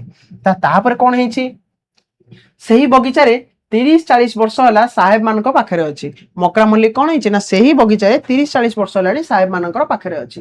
ग्राम घर जाति कूल किसी जना ना कुआड़े बाजिबो ता विषय कहीं कि जान ना से बबुर्ची खानसामा पदोन्नति पाई सेहीटारे गोटे कुलियाणी को बाहा जो जेहेतु से कुली थिला बबुर्ची काम रे रहउथिला तापरे खानसामा हला से कोन करछि ना गोटे कुलियाणी को बाहाइछि के मक्रा मल्लिक बाहा हला। हां ढेर दिन जाए संतान सुख देखिला नाही। संतान रो मुह आउ से माने देखिले अर्थात तांकर पिला पिल्ली किछि हेला नाही। संतान संतति किछि हेला नाही। त्रिनाथ मेला सुकुबिनी पूजा ग्राम देवती माजणा दुई जन जाक ढेर ढेर धर्म कार्य कले। जो कुली कुलियाणी विवाह करथिले जो मक्रा मल्लिक तार पत्नी ढेर पूजा अर्चना कले काले पिलाटी हेबो। त्रिनाथ मेला ठु आरंभ करी ग्राम देवती माजणा जाए सबु किछि कले। दरबुढ़ा बयस रे गोटे कन्या जात हैला। बुढ़ा बुढ़ी भारी खुशी जे दर बुढ़ा बयस अर्थात वृद्ध अवस्था रे वृद्ध जेतेबेले छुंची स्पर्श करूची वृद्ध बयस सेतेबेले कोन हिची ना गोटे झियोटी हैला। माँ झीर नाम देले नयनतारा आ बापा डाकिले दुख पाशरा। आ झीर ना कौन है ना नयनतारा दुख पाशरा। जो कन्या को राजीव बाहा होउतिला से कन्यार बापा होउची मक्रा मल्लिक। आ तार केमिति जन्म हला से विषय रे कह जाइछि। माँ झीर नाम देले नयनतारा बापा डाकिले दुख पाशरा। शेष रे नाम हला कोन नयनतारा दुख पाशरा। केमिति गोटे मजालिया ना देखो बहुत बढ़िया गोटे सुंदर ना नयनतारा दुख पाशरा। कन्याटी दिनकू दिन बढ़िला। चा बगीचा पाखरे गोटे बैप्टिस्ट अटेन बालिका स्कूल थिला। स्कॉटिश बैप्टिस्ट बालिका विद्यालय थिला। गोटे विद्यालय थिला बालिका स्कूल थिला। मिस डगलेस मिस्ट्रेस जहां ना थिला मिस डगलेस मिस्ट्रेस। तो कौन है ना स्कॉटिश बैप्टिस्ट ऑर्फेन बालिका स्कूल। ऑर्फेन जो बालिका स्कूल थिला से बालिका स्कूल मिस डगलेस मिस्ट्रेस। माँ बापा भारी श्रद्धा भारी खुशी रे कन्याटे को मोजा जोता सेमिज जैकेट पिंधाई स्कूल को छाड़िले। पाखरे जेतु स्कूल अछि पुणी गोटे इंग्रजी स्कूल भली लागुछि तो बापा मांकर मन भारी खुशी पिला हमर इंग्रजी स्कूल रे पढिबो। से माने कोन कले ना ताको ମୌଜା ଜ୍ୟାକେଟ ଜୋତା ସେମିଜ ପିନ୍ଧି ସ୍କୁଲକୁ ପଠାଇଲେ। ତାପରେ କଣ ହେଇଛି ନା କନ୍ୟାଟି ବଢି ବଢି ପାଠ ପଢି ପଢି 13-14 ବର୍ଷ ହେଲାଣି। କନ୍ୟାକୁ ବି ବୟସ ହେଲାଣି। କନ୍ୟାଟି ସ୍କୁଲରୁ ଆସି ମା ବାପା ପାଖରେ ଢେର ଇଂରେଜୀ କଥା କହେ, ମୋଜା ବୁଣା ଦେଖାଏ, ଗୀତ ଗାଏ ଆଉ ନାଚେ। ଖୁବ ସ୍ୱାଧୀନା, ସେ ଭାରି ସ୍ୱାଧୀନା, ସେ ସବୁ କିଛି ଫ୍ରିରେ କରୁଛି, ପରାଧୀନ ଭାବରେ କିଛି କରୁନାହିଁ। ପୁରୁଷ ଗୁଡାଙ୍କୁ ଖାତିର କରେ ନାହିଁ, ସେ ପୁରୁଷ ମାନଙ୍କୁ ଖାତର କରେ ନାହିଁ। ଏଣେ ବାପା ମା ମୁଣ୍ଡରେ ଉକୁଣି କାମୁଡ଼ିଲାଣି, ବାପା ମାଙ୍କ ମୁଣ୍ଡରେ ଉକୁଣି କାମୁଡ଼ିଲାଣି। ଉକୁଣି ଗୋଟେ କଣ ପୋକ, ଉକୁଣି କାହିଁକି କାମୁଡିଛି ଆମେ ଜାଣିବା। କେମିତି ବାହା ଦେବେ ତାଙ୍କୁ ଦେଖିଯିବ। କିଛି ଜଣ ଭାବନ୍ତି ଯେ ଝିଅ ଆମ ପାଇଁ ବୋଝ, ଝିଅକୁ ଆମେ କେମିତି ବାହା ଦବୁ। ତ ଛୁଟି ନେଇ କଲିକତା ଆସିଲେ, ଢେର ଖୋଜାଖୋଜି କଲେ, ମାତ୍ର ବାପ ମାର ଜାତି କୁଳ ଦେଶର ପତା ନ ଲାଗିବାରୁ ବର ଜୁଟିଲା ନାହିଁ। ଯେହେତୁ ତାର ବାପ ମାର ଜାତି କୁଳ ଦେଶର ପତା କିଏ ଜାଣୁନାହାନ୍ତି, ତ ତାକୁ କିଛି ମଧ୍ୟ ବର ପାତ୍ର ଜୁଟିଲା ନାହିଁ। ପ୍ରଜାପତି ଘଟସୂତ୍ର ଜଣେ ଦଲାଲ ଠିକଣା ଲଗାଇଦେଲା। ଯୋଉ ଘଟସୂତ୍ର ରୁହନ୍ତି, ଯୋଉମାନେ ବିବାହ କରାନ୍ତି, ତ ସେଇ ପ୍ରଜାପତି ଘଟସୂତ୍ର ଜଣେ ଦଲାଲ ଠିକଣା ଲଗାଇଦେଲା। ସେଇ ଦଲାଲ ବାବୁଙ୍କୁ ଜଣାଇଲା, ଆପଣ ଜମିଦାର, କଲିକତା ସହରରେ ଭାରି ନାମ ଡାକ, ସେହିପରି ମର୍ଯ୍ୟାଦାରେ ବିଭାଘର ହବ। ବାବୁ ଝୁଙ୍କି ଝୁଙ୍କି କହିଲେ, ଅବଶ୍ୟ ଅବଶ୍ୟ ନିଶ୍ଚୟ। ତ କଣ ହେଲା ନା ସେ କହୁଛି ଯେ ତମେ ହଉଛ ଜମିଦାର ଆଉ କଲିକତା ସହରର ଭାରି ନାମ, ତୁମର ଭାରି ନାମ ଡାକ, ସେହିପରି ମର୍ଯ୍ୟାଦାରେ ବିବାହର ହବ। ବାବୁ ଝୁଙ୍କି ଝୁଙ୍କି କହିଲେ, ହଉ ଠିକ ଅଛି, ଅବଶ୍ୟ ଅବଶ୍ୟ ନିଶ୍ଚୟ ହବ। ମ୍ୟାନେଜର ବାବୁ କହିଲେ, ଟଙ୍କା ନାହିଁ ଯେ। ଦଲାଲ କହିଲା, ଏ କଣ ଗୋଟେ କଥା, ଟଙ୍କା ନଥିଲେ କଣ ହେଲା। ବାବୁଙ୍କର ପୁଣି ଟଙ୍କାର ଅଭାବ। ବାବୁ ଆଜ୍ଞା କରନ୍ତୁ, ଏଇ ଲାଗେ 10,000 ଟଙ୍କା ଆଣିଦେବି। ସେ କହୁଛି ଯେ ବାବୁଙ୍କର କଣ ଟଙ୍କା ନାହିଁ, ବାବୁ ତ ଜମିଦାର, ବାବୁଙ୍କର କଣ ଟଙ୍କା ନାହିଁ। କାର ନା ରାଜୀବ ଲୋଚନ କଣ ଟଙ୍କା ନାହିଁ। ଟଙ୍କା ନାମ ଶୁଣି ବାବୁଙ୍କର ଟିକେ ହୋସ ହେଲା, ଶୁଣି ମନ ଖୁସି, ସଳଖି ବସିଲେ। ବାବୁ କଣ କଲେ ନା ସଳଖି ବସିଲେ। ତାଙ୍କର ଟିକେ ହୋସ ହେଲା, କାହିଁକି ନା ମ୍ୟାନେଜର କହୁଛି ମୁଁ ଟଙ୍କା ଆଣିଦେବି। ମ୍ୟାନେଜର କହୁଛି, କିଏ କହୁଛି, ମ୍ୟାନେଜର କହୁଛି ଟଙ୍କା ନାହିଁ। କିଏ କହିଲା ନା ଦଲାଲ କହୁଛି। ଦଲାଲ କହୁଛି ଯେ ଦେଖ ପିଲାମାନେ କନଫ୍ୟୁଜନ ହବ, ସବୁବେଳେ ଦ୍ୱନ୍ଦ୍ୱ ଆସିବ, ଏଇଗୁଡାକୁ ମନେ ରଖୁଥିବ। ଦଲାଲ କହୁଛି ଯେ କିଛି କନଫ୍ୟୁଜନ ହେବାର ନାହିଁ, ନିଶ୍ଚିତ ଭାବରେ ମୁଁ ଟଙ୍କା ଆଣିଦେବି। କଲିକତାରେ ମହାଜନ ଅଭାବ କଣ, ଖୁବ କାୟଦା କଟକଣାରେ ଜମିଦାରୀ ଲେଖି ନେଇ 10,000 ଟଙ୍କା ଦେବାକୁ କହିଲା। ତ ଖୁବ କାୟଦା କଟକଣାରେ ଜମିଦାରୀ, ଅର୍ଥାତ ତାର ଜମିଦାରୀ ଯୋଉ ଉପାଧି, ଯୋଉ ଜମିଦାରୀ ଥିଲା ତା ପାଖରେ, ସେ ଜମିଦାରୀ ଲେଖି ନେଇ 10,000 ଟଙ୍କା ଦେବାକୁ କହିଲା। ଦଲିଲ ରେଜିଷ୍ଟ୍ରି କରିବାକୁ ତରସ ହଉନାହିଁ, ଜଲ୍ଦି ଟଙ୍କା ଆଣ। ସେ କହୁଛି ଆଉ ଲେଟ୍ କରନ, ଜଲ୍ଦି ଟଙ୍କା ଆଣ, ଆମେ ଜମିଦାରୀଟାକୁ ଲେଖିଦବା। କଲିକତାରେ ଅନେକ ବାବୁ ଅର୍ଥାତ ପୂର୍ବ ସଭାର ସଭ୍ୟମାନେ ଆଉ ଖଦିରପୁରର ବଜାରର ଛୋଟକୁଟିଆ ବଢିଆ ସମସ୍ତ ଦୋକାନୀ ନିମନ୍ତ୍ରିତ ହୋଇଗଲେ।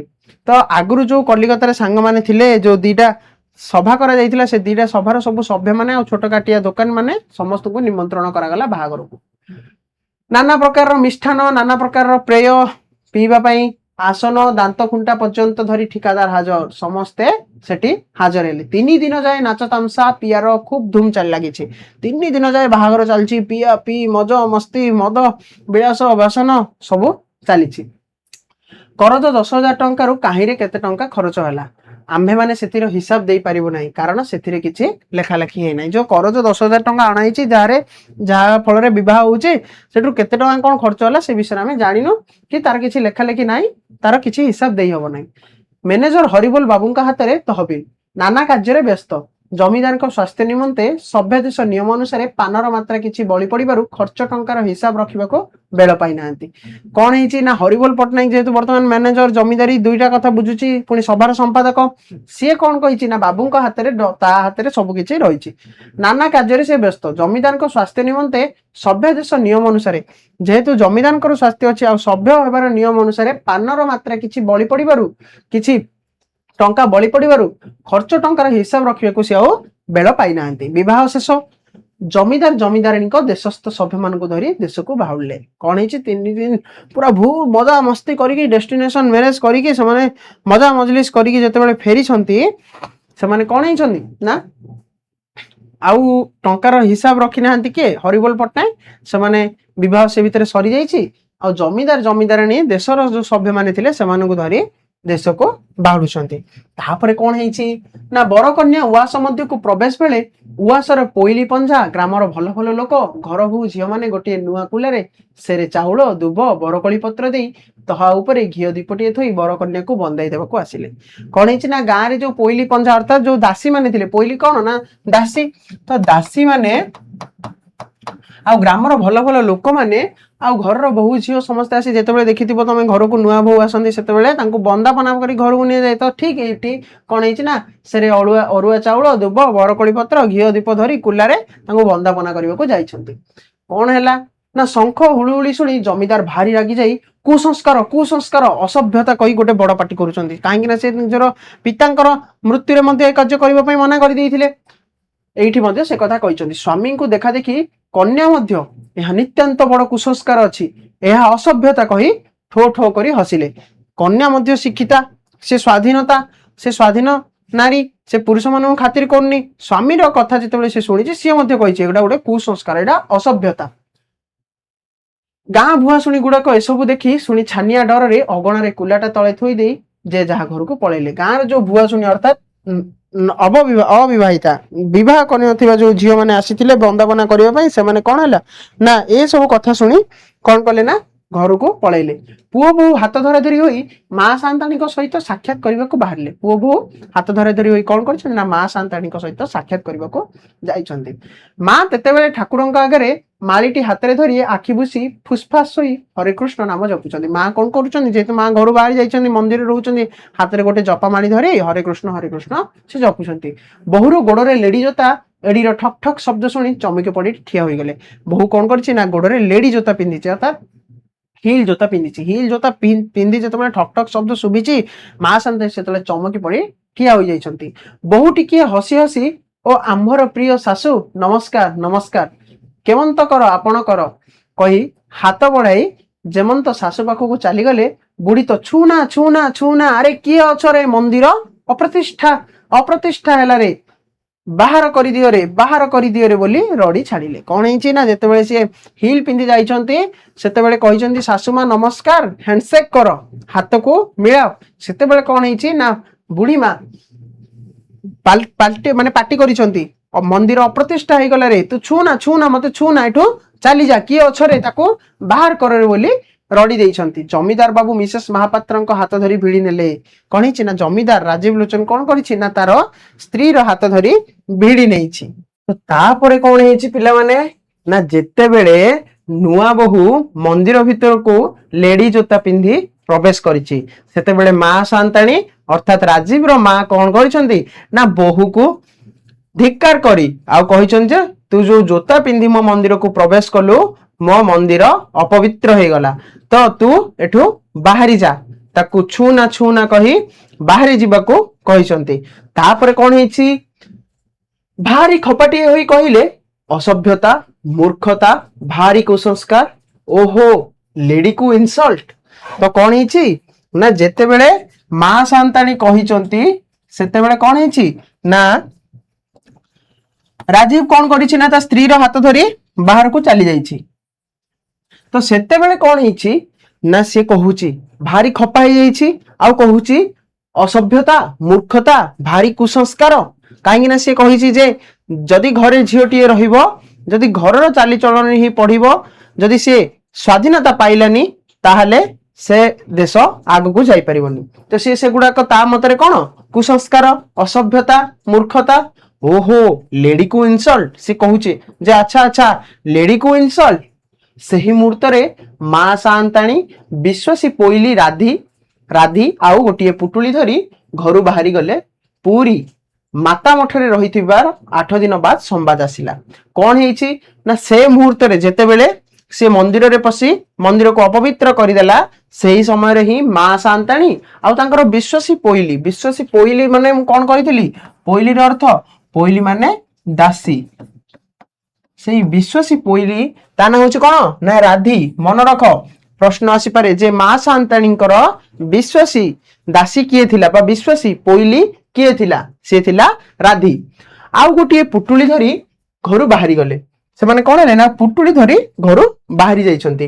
ପୁରୀ ମାତା ମଠରେ, ପୁରୀରେ ବିଭିନ୍ନ ପ୍ରକାର ମଠ ଅଛି ଆମେ ଜାଣନ୍ତି, ସେଠି ଗଲେ ରାତ୍ରି ଯାପନ କରନ୍ତି ଆମ ମାନେ। ତ ସେଇ ଭିତରୁ ଗୋଟେ ମାତା ମଠରେ ରହିଥିବାର 8 ଦିନ ବାଦ ସମ୍ବାଦ ଆସିଲା। 8 ଦିନ ପରେ ସମ୍ବାଦ ଆସିଲା ଯେ ମା ସାନ୍ତାଣୀ ସେଦିନ ଯୋଉ ଘରୁ ଚାଲି ଯାଇଥିଲେ, ମା ସାନ୍ତାଣୀ ଆଉ ତାଙ୍କର ବିଶ୍ୱାସୀ ପୋଇଲି ରାଧି ରହିଛନ୍ତି ମାତା ମଠରେ। ତାପରେ କଣ ହେଇଛି, କେହି ବାଧା ଦେବାକୁ ନାହିଁ। केही किछि कहिबाकु नाही स्वाधीन भाव कुसंस्कार निवारण आउ देश उद्धार विषय लागि पड़िछंती। तो राजीव लोचन को बाधा देबाकु आउ किए मध्य नाहंती। बुढ़ा पट्टनायक को हटाई राजीव लोचन वर्तमान कौन करिछि ना हरिबोल पट्टनायक को जमीदारी संभालिबा सहित दुई दुईटी सभार संपादक करि सारिछि। तो मा शांतानी जहाँ आकट करुथिले वर्तमान मा शांतानी मध्य बहुर निर्यातन रे अतिष्ठ होई छाड़ी चली जाइछंती पुरी। तो वर्तमान आ बाधा देबाकू किए नाही केही किछि कहिबाकू नाहंती स्वाधीन भाव कौन करुछंती उभय मिसी ना कुसंस्कार निवारण आ देश उद्धार रे लागि पड़िछंती राजीव लोचन आ तार स्त्री। राति सारा वक्तृता पानहार रे कटि जाए सोईबाकू बेल काई राति सारा भाषण चले पानहार खा पिओ मद मांस रे राति सारा राति केतेबेले सरी जाए जना पड़ेनी सोईबाकू आउ बेल नाही। मिसेस महापात्र भी सभारे छिड़ा हुई केते थर वक्तृता देलेनी। मिसेस महापात्र अर्थात किए ना राजीव लोचन रो स्त्री सीए मध्य केते थर सभारे छिड़ा हुई भाषण देलानी। दिन जाक सोईथंती प्रजा पाटक केही गुहारिया आसिले भेट पाए नाही। प्रजा तांकर जो जमीदारी रो विभिन्न प्रकार कर्मचारी विभिन्न प्रकार किराणी प्रजा माने आसिले तांकर देखा पांती नाही काहे ना से माने उभय राति सारा कोन रे लागि पड़िथांती कुसंस्कार निवारण आउ देश को उद्धार करबा पई लागि पड़िथांती आउ विभिन्न प्रकार रो वक्तृता कार्यक्रम करी राति सारा मद मांस रे बुड़ी रही से माने दिन सारा सोईथांती। जदि भेट मिले एक जवाब मैनेजर पाखकु जाओ जदि भेट मिली जाउची उभयंक भितरु कहा सहित ताहले गोटे जवाब कोन ना मैनेजर पाखकु जाओ। केही बहु सान्ताणी बोली कहिले जमीदार बाबू भारी खपा हो जाती किए जदि कहीदेला बहु सान्ताणी बोली ताहले जमीदार बाबू भारी खपा हुअंती रागी जाती। नाम होईची मिसेस महापात्र कौन नाम होईची ना नाम होईची तांकर मिसेस महापात्र कहार राजीव लोचन रो स्त्री नयनतारा दुख पासरार नाम होईची मिसेस महापात्र। मात्र पोइली माने आ मूर्ख चाकर गुड़ाक ठीक नाम धरी डाकी पारंती नहीं। केही कहे किसमिस महापात्र केही केही कहे मिस्त्री महापात्र केही डाके पुणी फिस फिस महापात्र। तो देखो गाँ गहली लोक सेमानंकर भेजारे पसेनी नाटा मिसेस महापात्र डाकिबाटा। तो किए किए डाकंती किसमिस महापात्र केही केही डाकंती मिसमिस मिस्त्री महापात्र मिसमिस महापात्र नो मिस्त्री महापात्र आउ केही केही डाकंती फिस फिस महापात्र माछा माछा महापात्र हाँ किसमिस आउ किए काजू महापात्र डाकी देबे एमिति किए कोन डाकुथबो। तो कोन हेछि ना किंतु सेथिरे मना नाही बरंच मिसेस महापात्र हसी पकाई बड़ खुशी हुंती जदियो तांको ना को अपभ्रंश करी डाकंती गाँर प्रजा पाठक आउ दासी माने किंतु सेथिरे सी रागंती नाही खाली जदि बहु सान्ताणी डाकी देबो ताहाले से रागी जानती आउ से कौन होंदी ना जेहेतु भूल नाम डाकंती अपभ्रंश हो जाए ना तो से कथा शुणी हसी जाती और खुशी हुंती हसंती खाली हसंती हसिक और खुशी हुंती। देख पिला माने इंग्रजी शिक्षार केते कुपरिणाम माने निजकु निजे गर्व निजर गर्व को निजकु निजर पारिबा पणिया देखाइबा पई से माने केते तळकु खसी न जाती। तापर कौन होछि ना मिसेस महापात्र प्रातः काल रे छा खाइला बाद पोशाक पिंधि उआस चौपिठी बगीचा आउ आगदांड रे प्रातः भ्रमण करी आसंती। जेतेबेले मिसेस महापात्र राजीव लोचन रो स्त्री सकाळु सकाळु उठे से सेतेबेले कौन करे ना तार जो आग रही चौपाठ जेमिति देखिथिबो तमे घर अगणा थिबो किंबा घरर आगरे गोटे बगीचा परिका थिबो सेई बगीचा रे बुली आसंती। दिने बबुर्ची खाना तदारक करबा को चली गले दिने कौन है ना बबुर्ची खाना तदारक करबा को चली गले तेतेबेले पोइली पत्नी हांडीए गोबर पानी धरी कना खंड करे चुली लिपुथिला। तो जेतेबेले से कौन है ना जाइछि सेतेबेले कौन है ना पोइली पदी देखो एठी आउ गोटे पोइली रो ना आसिला आउ गोटे दासी रो ना आसिला जा ना कौन ना पदी। तो पोइली पदी कौन करिछि बबुर्ची खाना माने कौन ना रोसई घर बबुर्ची खाना माने रोसई घर तमे कहि पारो जोठी खाद्य प्रस्तुत करा जाय।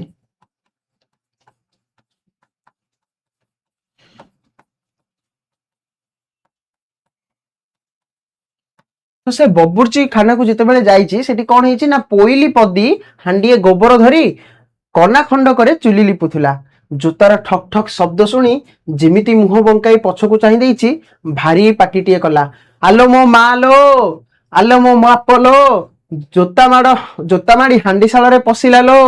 କଣ ହେଇଛି ନା ଯେତେବେଳେ ମିସେସ୍ ମହାପାତ୍ର ଜୋତା ପିନ୍ଧି ପଶି ଯାଇଛନ୍ତି ବବୁର୍ଚି ଖାନା ଭିତରକୁ ତଦାରଖ ପାଇଁ, ସେତେବେଳେ କଣ ହେଇଛି ନା ପୋଇଲି ପଦୀ ନାମକ ଯୋଉ ଦାସୀ ରହିଛି ସେ କଣ କରୁଥିଲା ନା ଗୋବରରେ ସେ ଚୁଲି ଲିପୁଥିଲା। ସିଏ ଯେତେବେଳେ ପଛକୁ ବୁଲେଇ ଦେଖି ଦେଇଛି, ସେ ସେତେବେଳେ ଚିଲେଇଛି କଣ ନା, ଆଲୋ ମୋ ମା ଲୋ, ଆଲୋ ମୋ ବୋପା ଲୋ, ଚୁଲି ମୁଣ୍ଡକୁ ଜୋତା ମାଡ଼ି ହାଣ୍ଡିଶାଳରେ ପଶିଲା ଲୋ।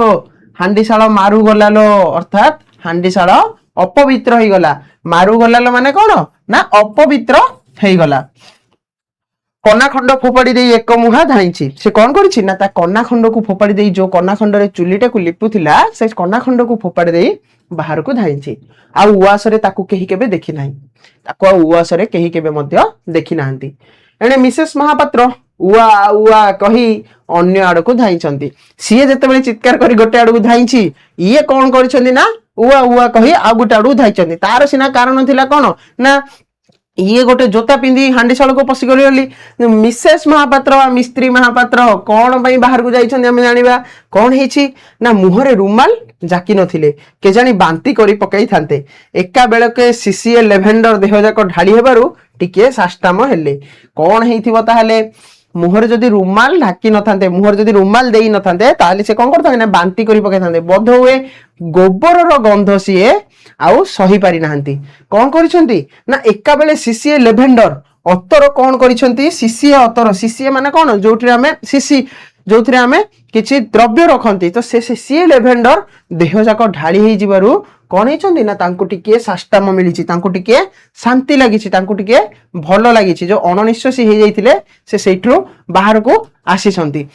ତାପରେ କଣ ହେଇଛି, ମିସ୍ତ୍ରୀ ମହାପାତ୍ରଙ୍କ ସହିତ ଗୋରୁ ଗୁହ ବବୁର୍ଚି ଖାନାରେ ଢଳା ହୋଇଛି।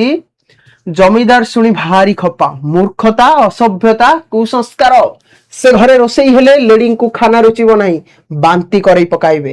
କଣ ହେଇଛି ନା ଯୋଉ ବବୁର୍ଚି ଖାନାରେ ପୋଇଲି ପଦୀ ରୋଷେଇ କରୁଥିଲା, ଚୁଲି ମୁଣ୍ଡ ଲିପୁଥିଲା ଗୋବରରେ, ସେ ଗୋବରର ଗନ୍ଧ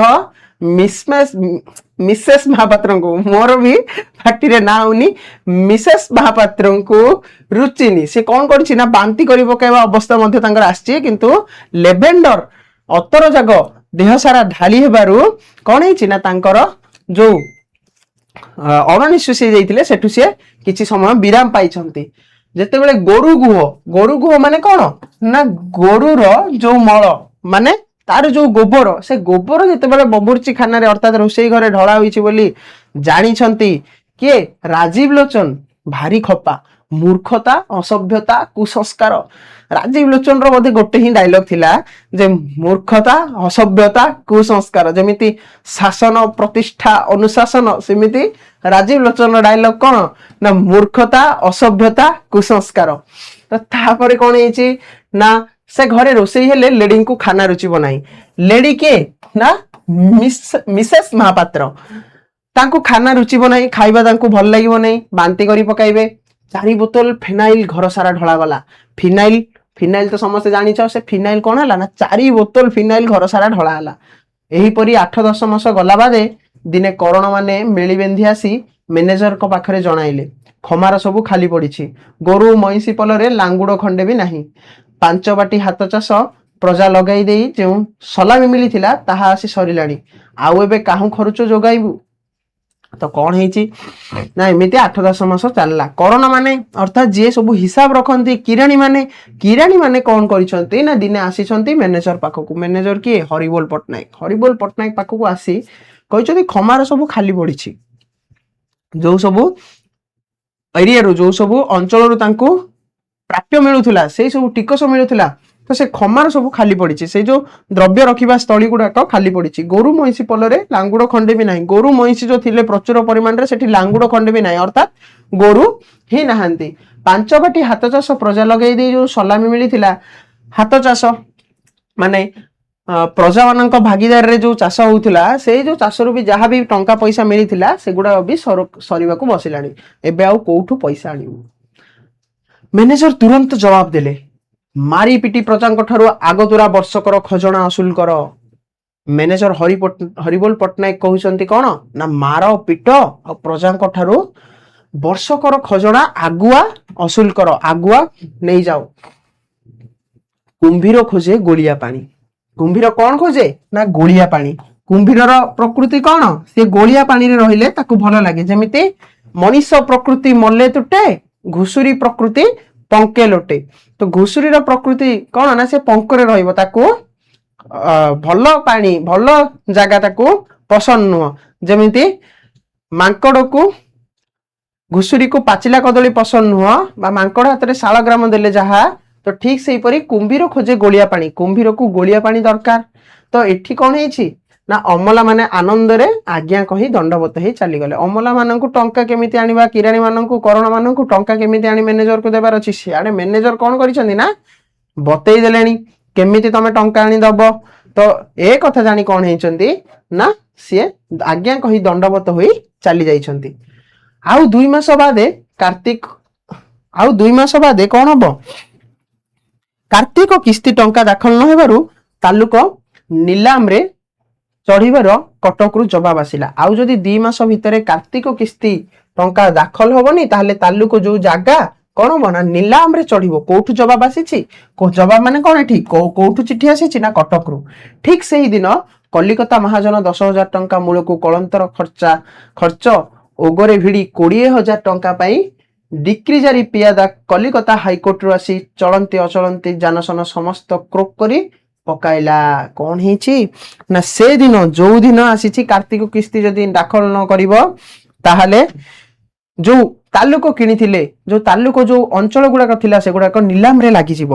ଠିକ ସେଇଦିନ ହିଁ କଲିକତା ମହାଜନ ଯୋଉ 10,000 ଟଙ୍କା ଆଣିଛନ୍ତି ତାଙ୍କର ଜମିଦାରୀକୁ ବନ୍ଧାରେ ପକେଇ, ସେ ଯୋଉ ଜମିଦାରୀ ପାଇଁ କଣ ହେଇଛି ନା ସେ ଟଙ୍କାକୁ ଯଦି ନ ଦିଆଯିବ, ତାହେଲେ ସେ ଟଙ୍କାକୁ କଳନ୍ତର ହେଇଯାଇଛି, ସେଠି ଇଣ୍ଟରେଷ୍ଟ ଲାଗିଛି, ଇଣ୍ଟରେଷ୍ଟ ଲାଗି କଣ ହେଇଛି ନା 20,000 ହେଇଯାଇଛି।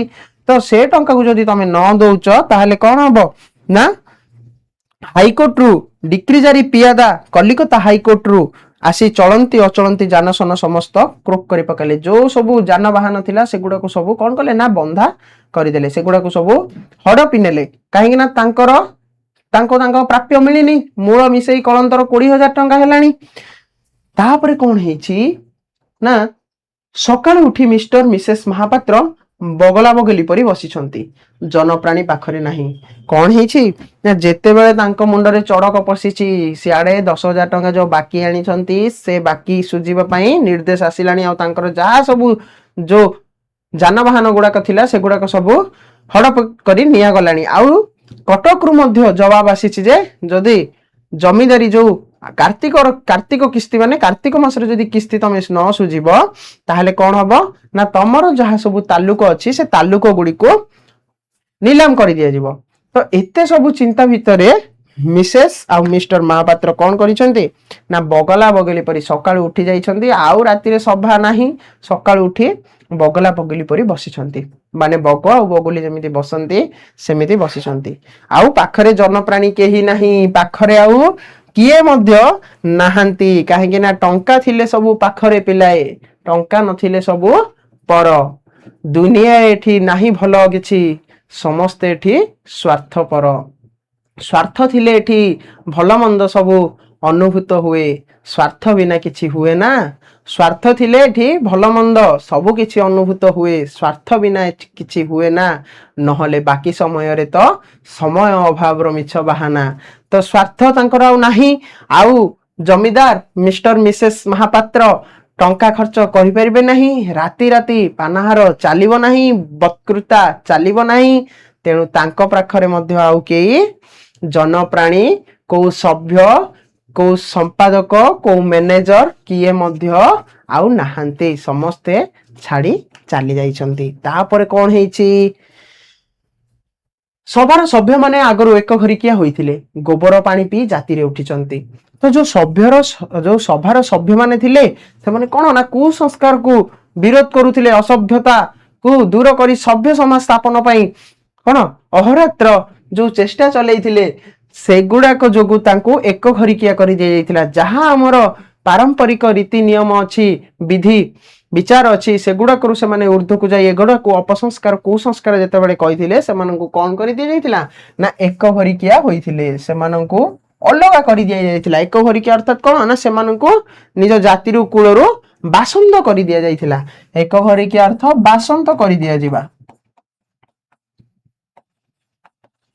तो सेमानंकु बासंद कर दिया जाइथिला गोबर पानी पी जाति रे उठिचंती कौन करछन ना गोबर पानी पी की गोबर पानी रे गाधे की से माने जाति को आसीचंती जाति रे मिसिचंती आउ की आसीबे बेळ बुडीबा को बसिलेनी मिस्टर और मिसेस दुई जण भोकरे छटपट होउचंती संज लागिला बेले को मिसेस महापात्र बहु कष्ट रे खंडे अलंकार काढी देले बिकिबा को जाई देखिले पित्तल गिल कौन हेची ना जेते बेले से माने बिकिबा को जाइछंती सेते बेले जानिले पित्तल गिल्टी सेते बेले से मानको कौन हेची ना गिल्टी फील हेची से मानको खराब लागिची मिस्टर और मिसेस दी जण जाको भोकरे छटपट हेचंती जेते बेले संध्या हो जाइची बहु कष्ट रे मिसेस महापात्र जे देहरु मळी टिके देबेनी से कौन करछि ना बहु कष्ट रे तांको देहरु गोटे अलंकार काढी देइछंती जाओ किछि खाइबा को आनो तो से समय कौन हेची ना जेते बेले बिकिबा को जाइछंती जानिले सेटा पित्तल सेटा सुना नुहे खंडिए आउ खंडिए देखा गला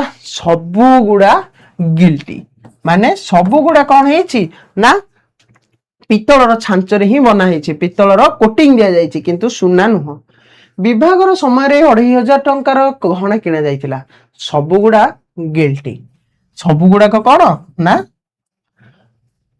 मिछ सुना सबु गुड़ा को पित्तलरू प्रस्तुत करा जाइची कोटा मध्य सुना नुह एते बेले दुई जनकर चेता बसिला आउ डिक्री जारी पियादा जुलम रे घरे रही पारले नाही कौन हेची ना जो जुलम तांकु पडुछि काहे ना से माने टंका सुझी नाहंती जो ऋण आनिछंती से ऋण परिशोध करि नाहंती घरे आउ रही पारले नाही राति अंधार रे काहे अंतर्धान राति अंधार रे कुआडे चाली जाइछंती कुआडे अंतर्धान हे जाइछंती 5-6 वर्ष बादे जमीदार बाबू तांको ससुर काम रे आसाम रे खानसामागिरी काम करूथबा देश रे सुना गला कौन हेची ना 5-6 वर्ष बादे जमीदार बाबू तांको ससुर काम रे आसाम रे खानसामागिरी करूथबार देखा गला काहे जमीदार काहे खानसामागिरी भाव जो कथा हमें प्रथम रे पढ़िथिले जे एई जो दोक्ता कारबार कौन करे ना गोखर साप खेलैबा सहित समान घोड़ा चढ़ा केते बेले घास काटे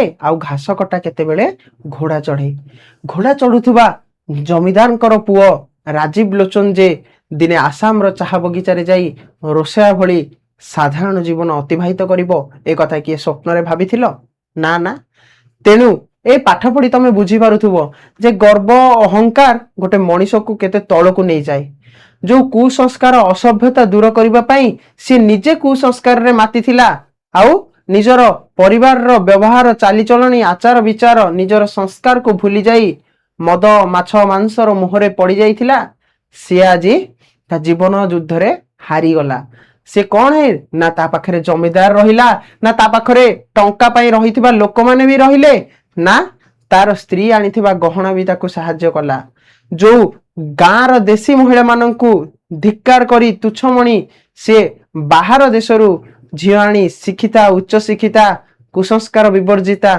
झियो को विवाह करिथिला तार भी आउ किछि मूल्य रहिला नाही तो पिला माने एथिरु तमे कोन सिखिलो ना केते बेले मध्य कोनोसी जिंस को नै गर्व रखिबनी अहंकार करिबनी तमे जेते शिक्षा लाभ करूछो लाभ करो किंतु जहाँ भी किछि हमर नीति नियम रहिछि जो गुडाक कुसंस्कार नहीं जो गुडाक हमको संस्कार दिए आचार व्यवहार सहनशीलता गुण शिखाए हमको कर्तव्य बोधता दायित्व बोधता कथा शिखाए से गुडाक सब बेले पालन करिवो तेणु एठी व्यासकवि फकीर मोहन सेनापति कथा सम्राट फकीर मोहन सेनापति हमको सूची देइछंती जे इंग्राजी पढुथबा एई नवशिक्षित युवक युवती माने जे केमिति कु परिणाम पाउछंती कुसंस्कार पाउछंती इंग्रेजी शिक्षा लाभ करी तो आम वर्तमान पढ़िले सभ्य जमीदार कथा सम्राट फकीर मोहन सेनापति गोटे बहुत सुंदर क्षुद्र गल्प जहाँ गल्प स्वल्पर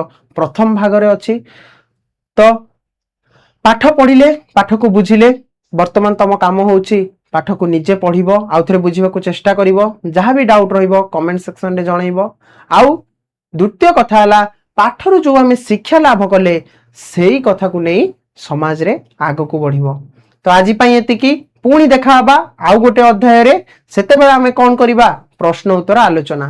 ତ ଆଜି ପାଇଁ ଏତିକି, ରହୁଛି। ଧନ୍ୟବାଦ। ଜୟ ଜଗନ୍ନାଥ। ପୁଣି ଦେଖାହବା ଆଗାମୀ ଅଧ୍ୟାୟରେ।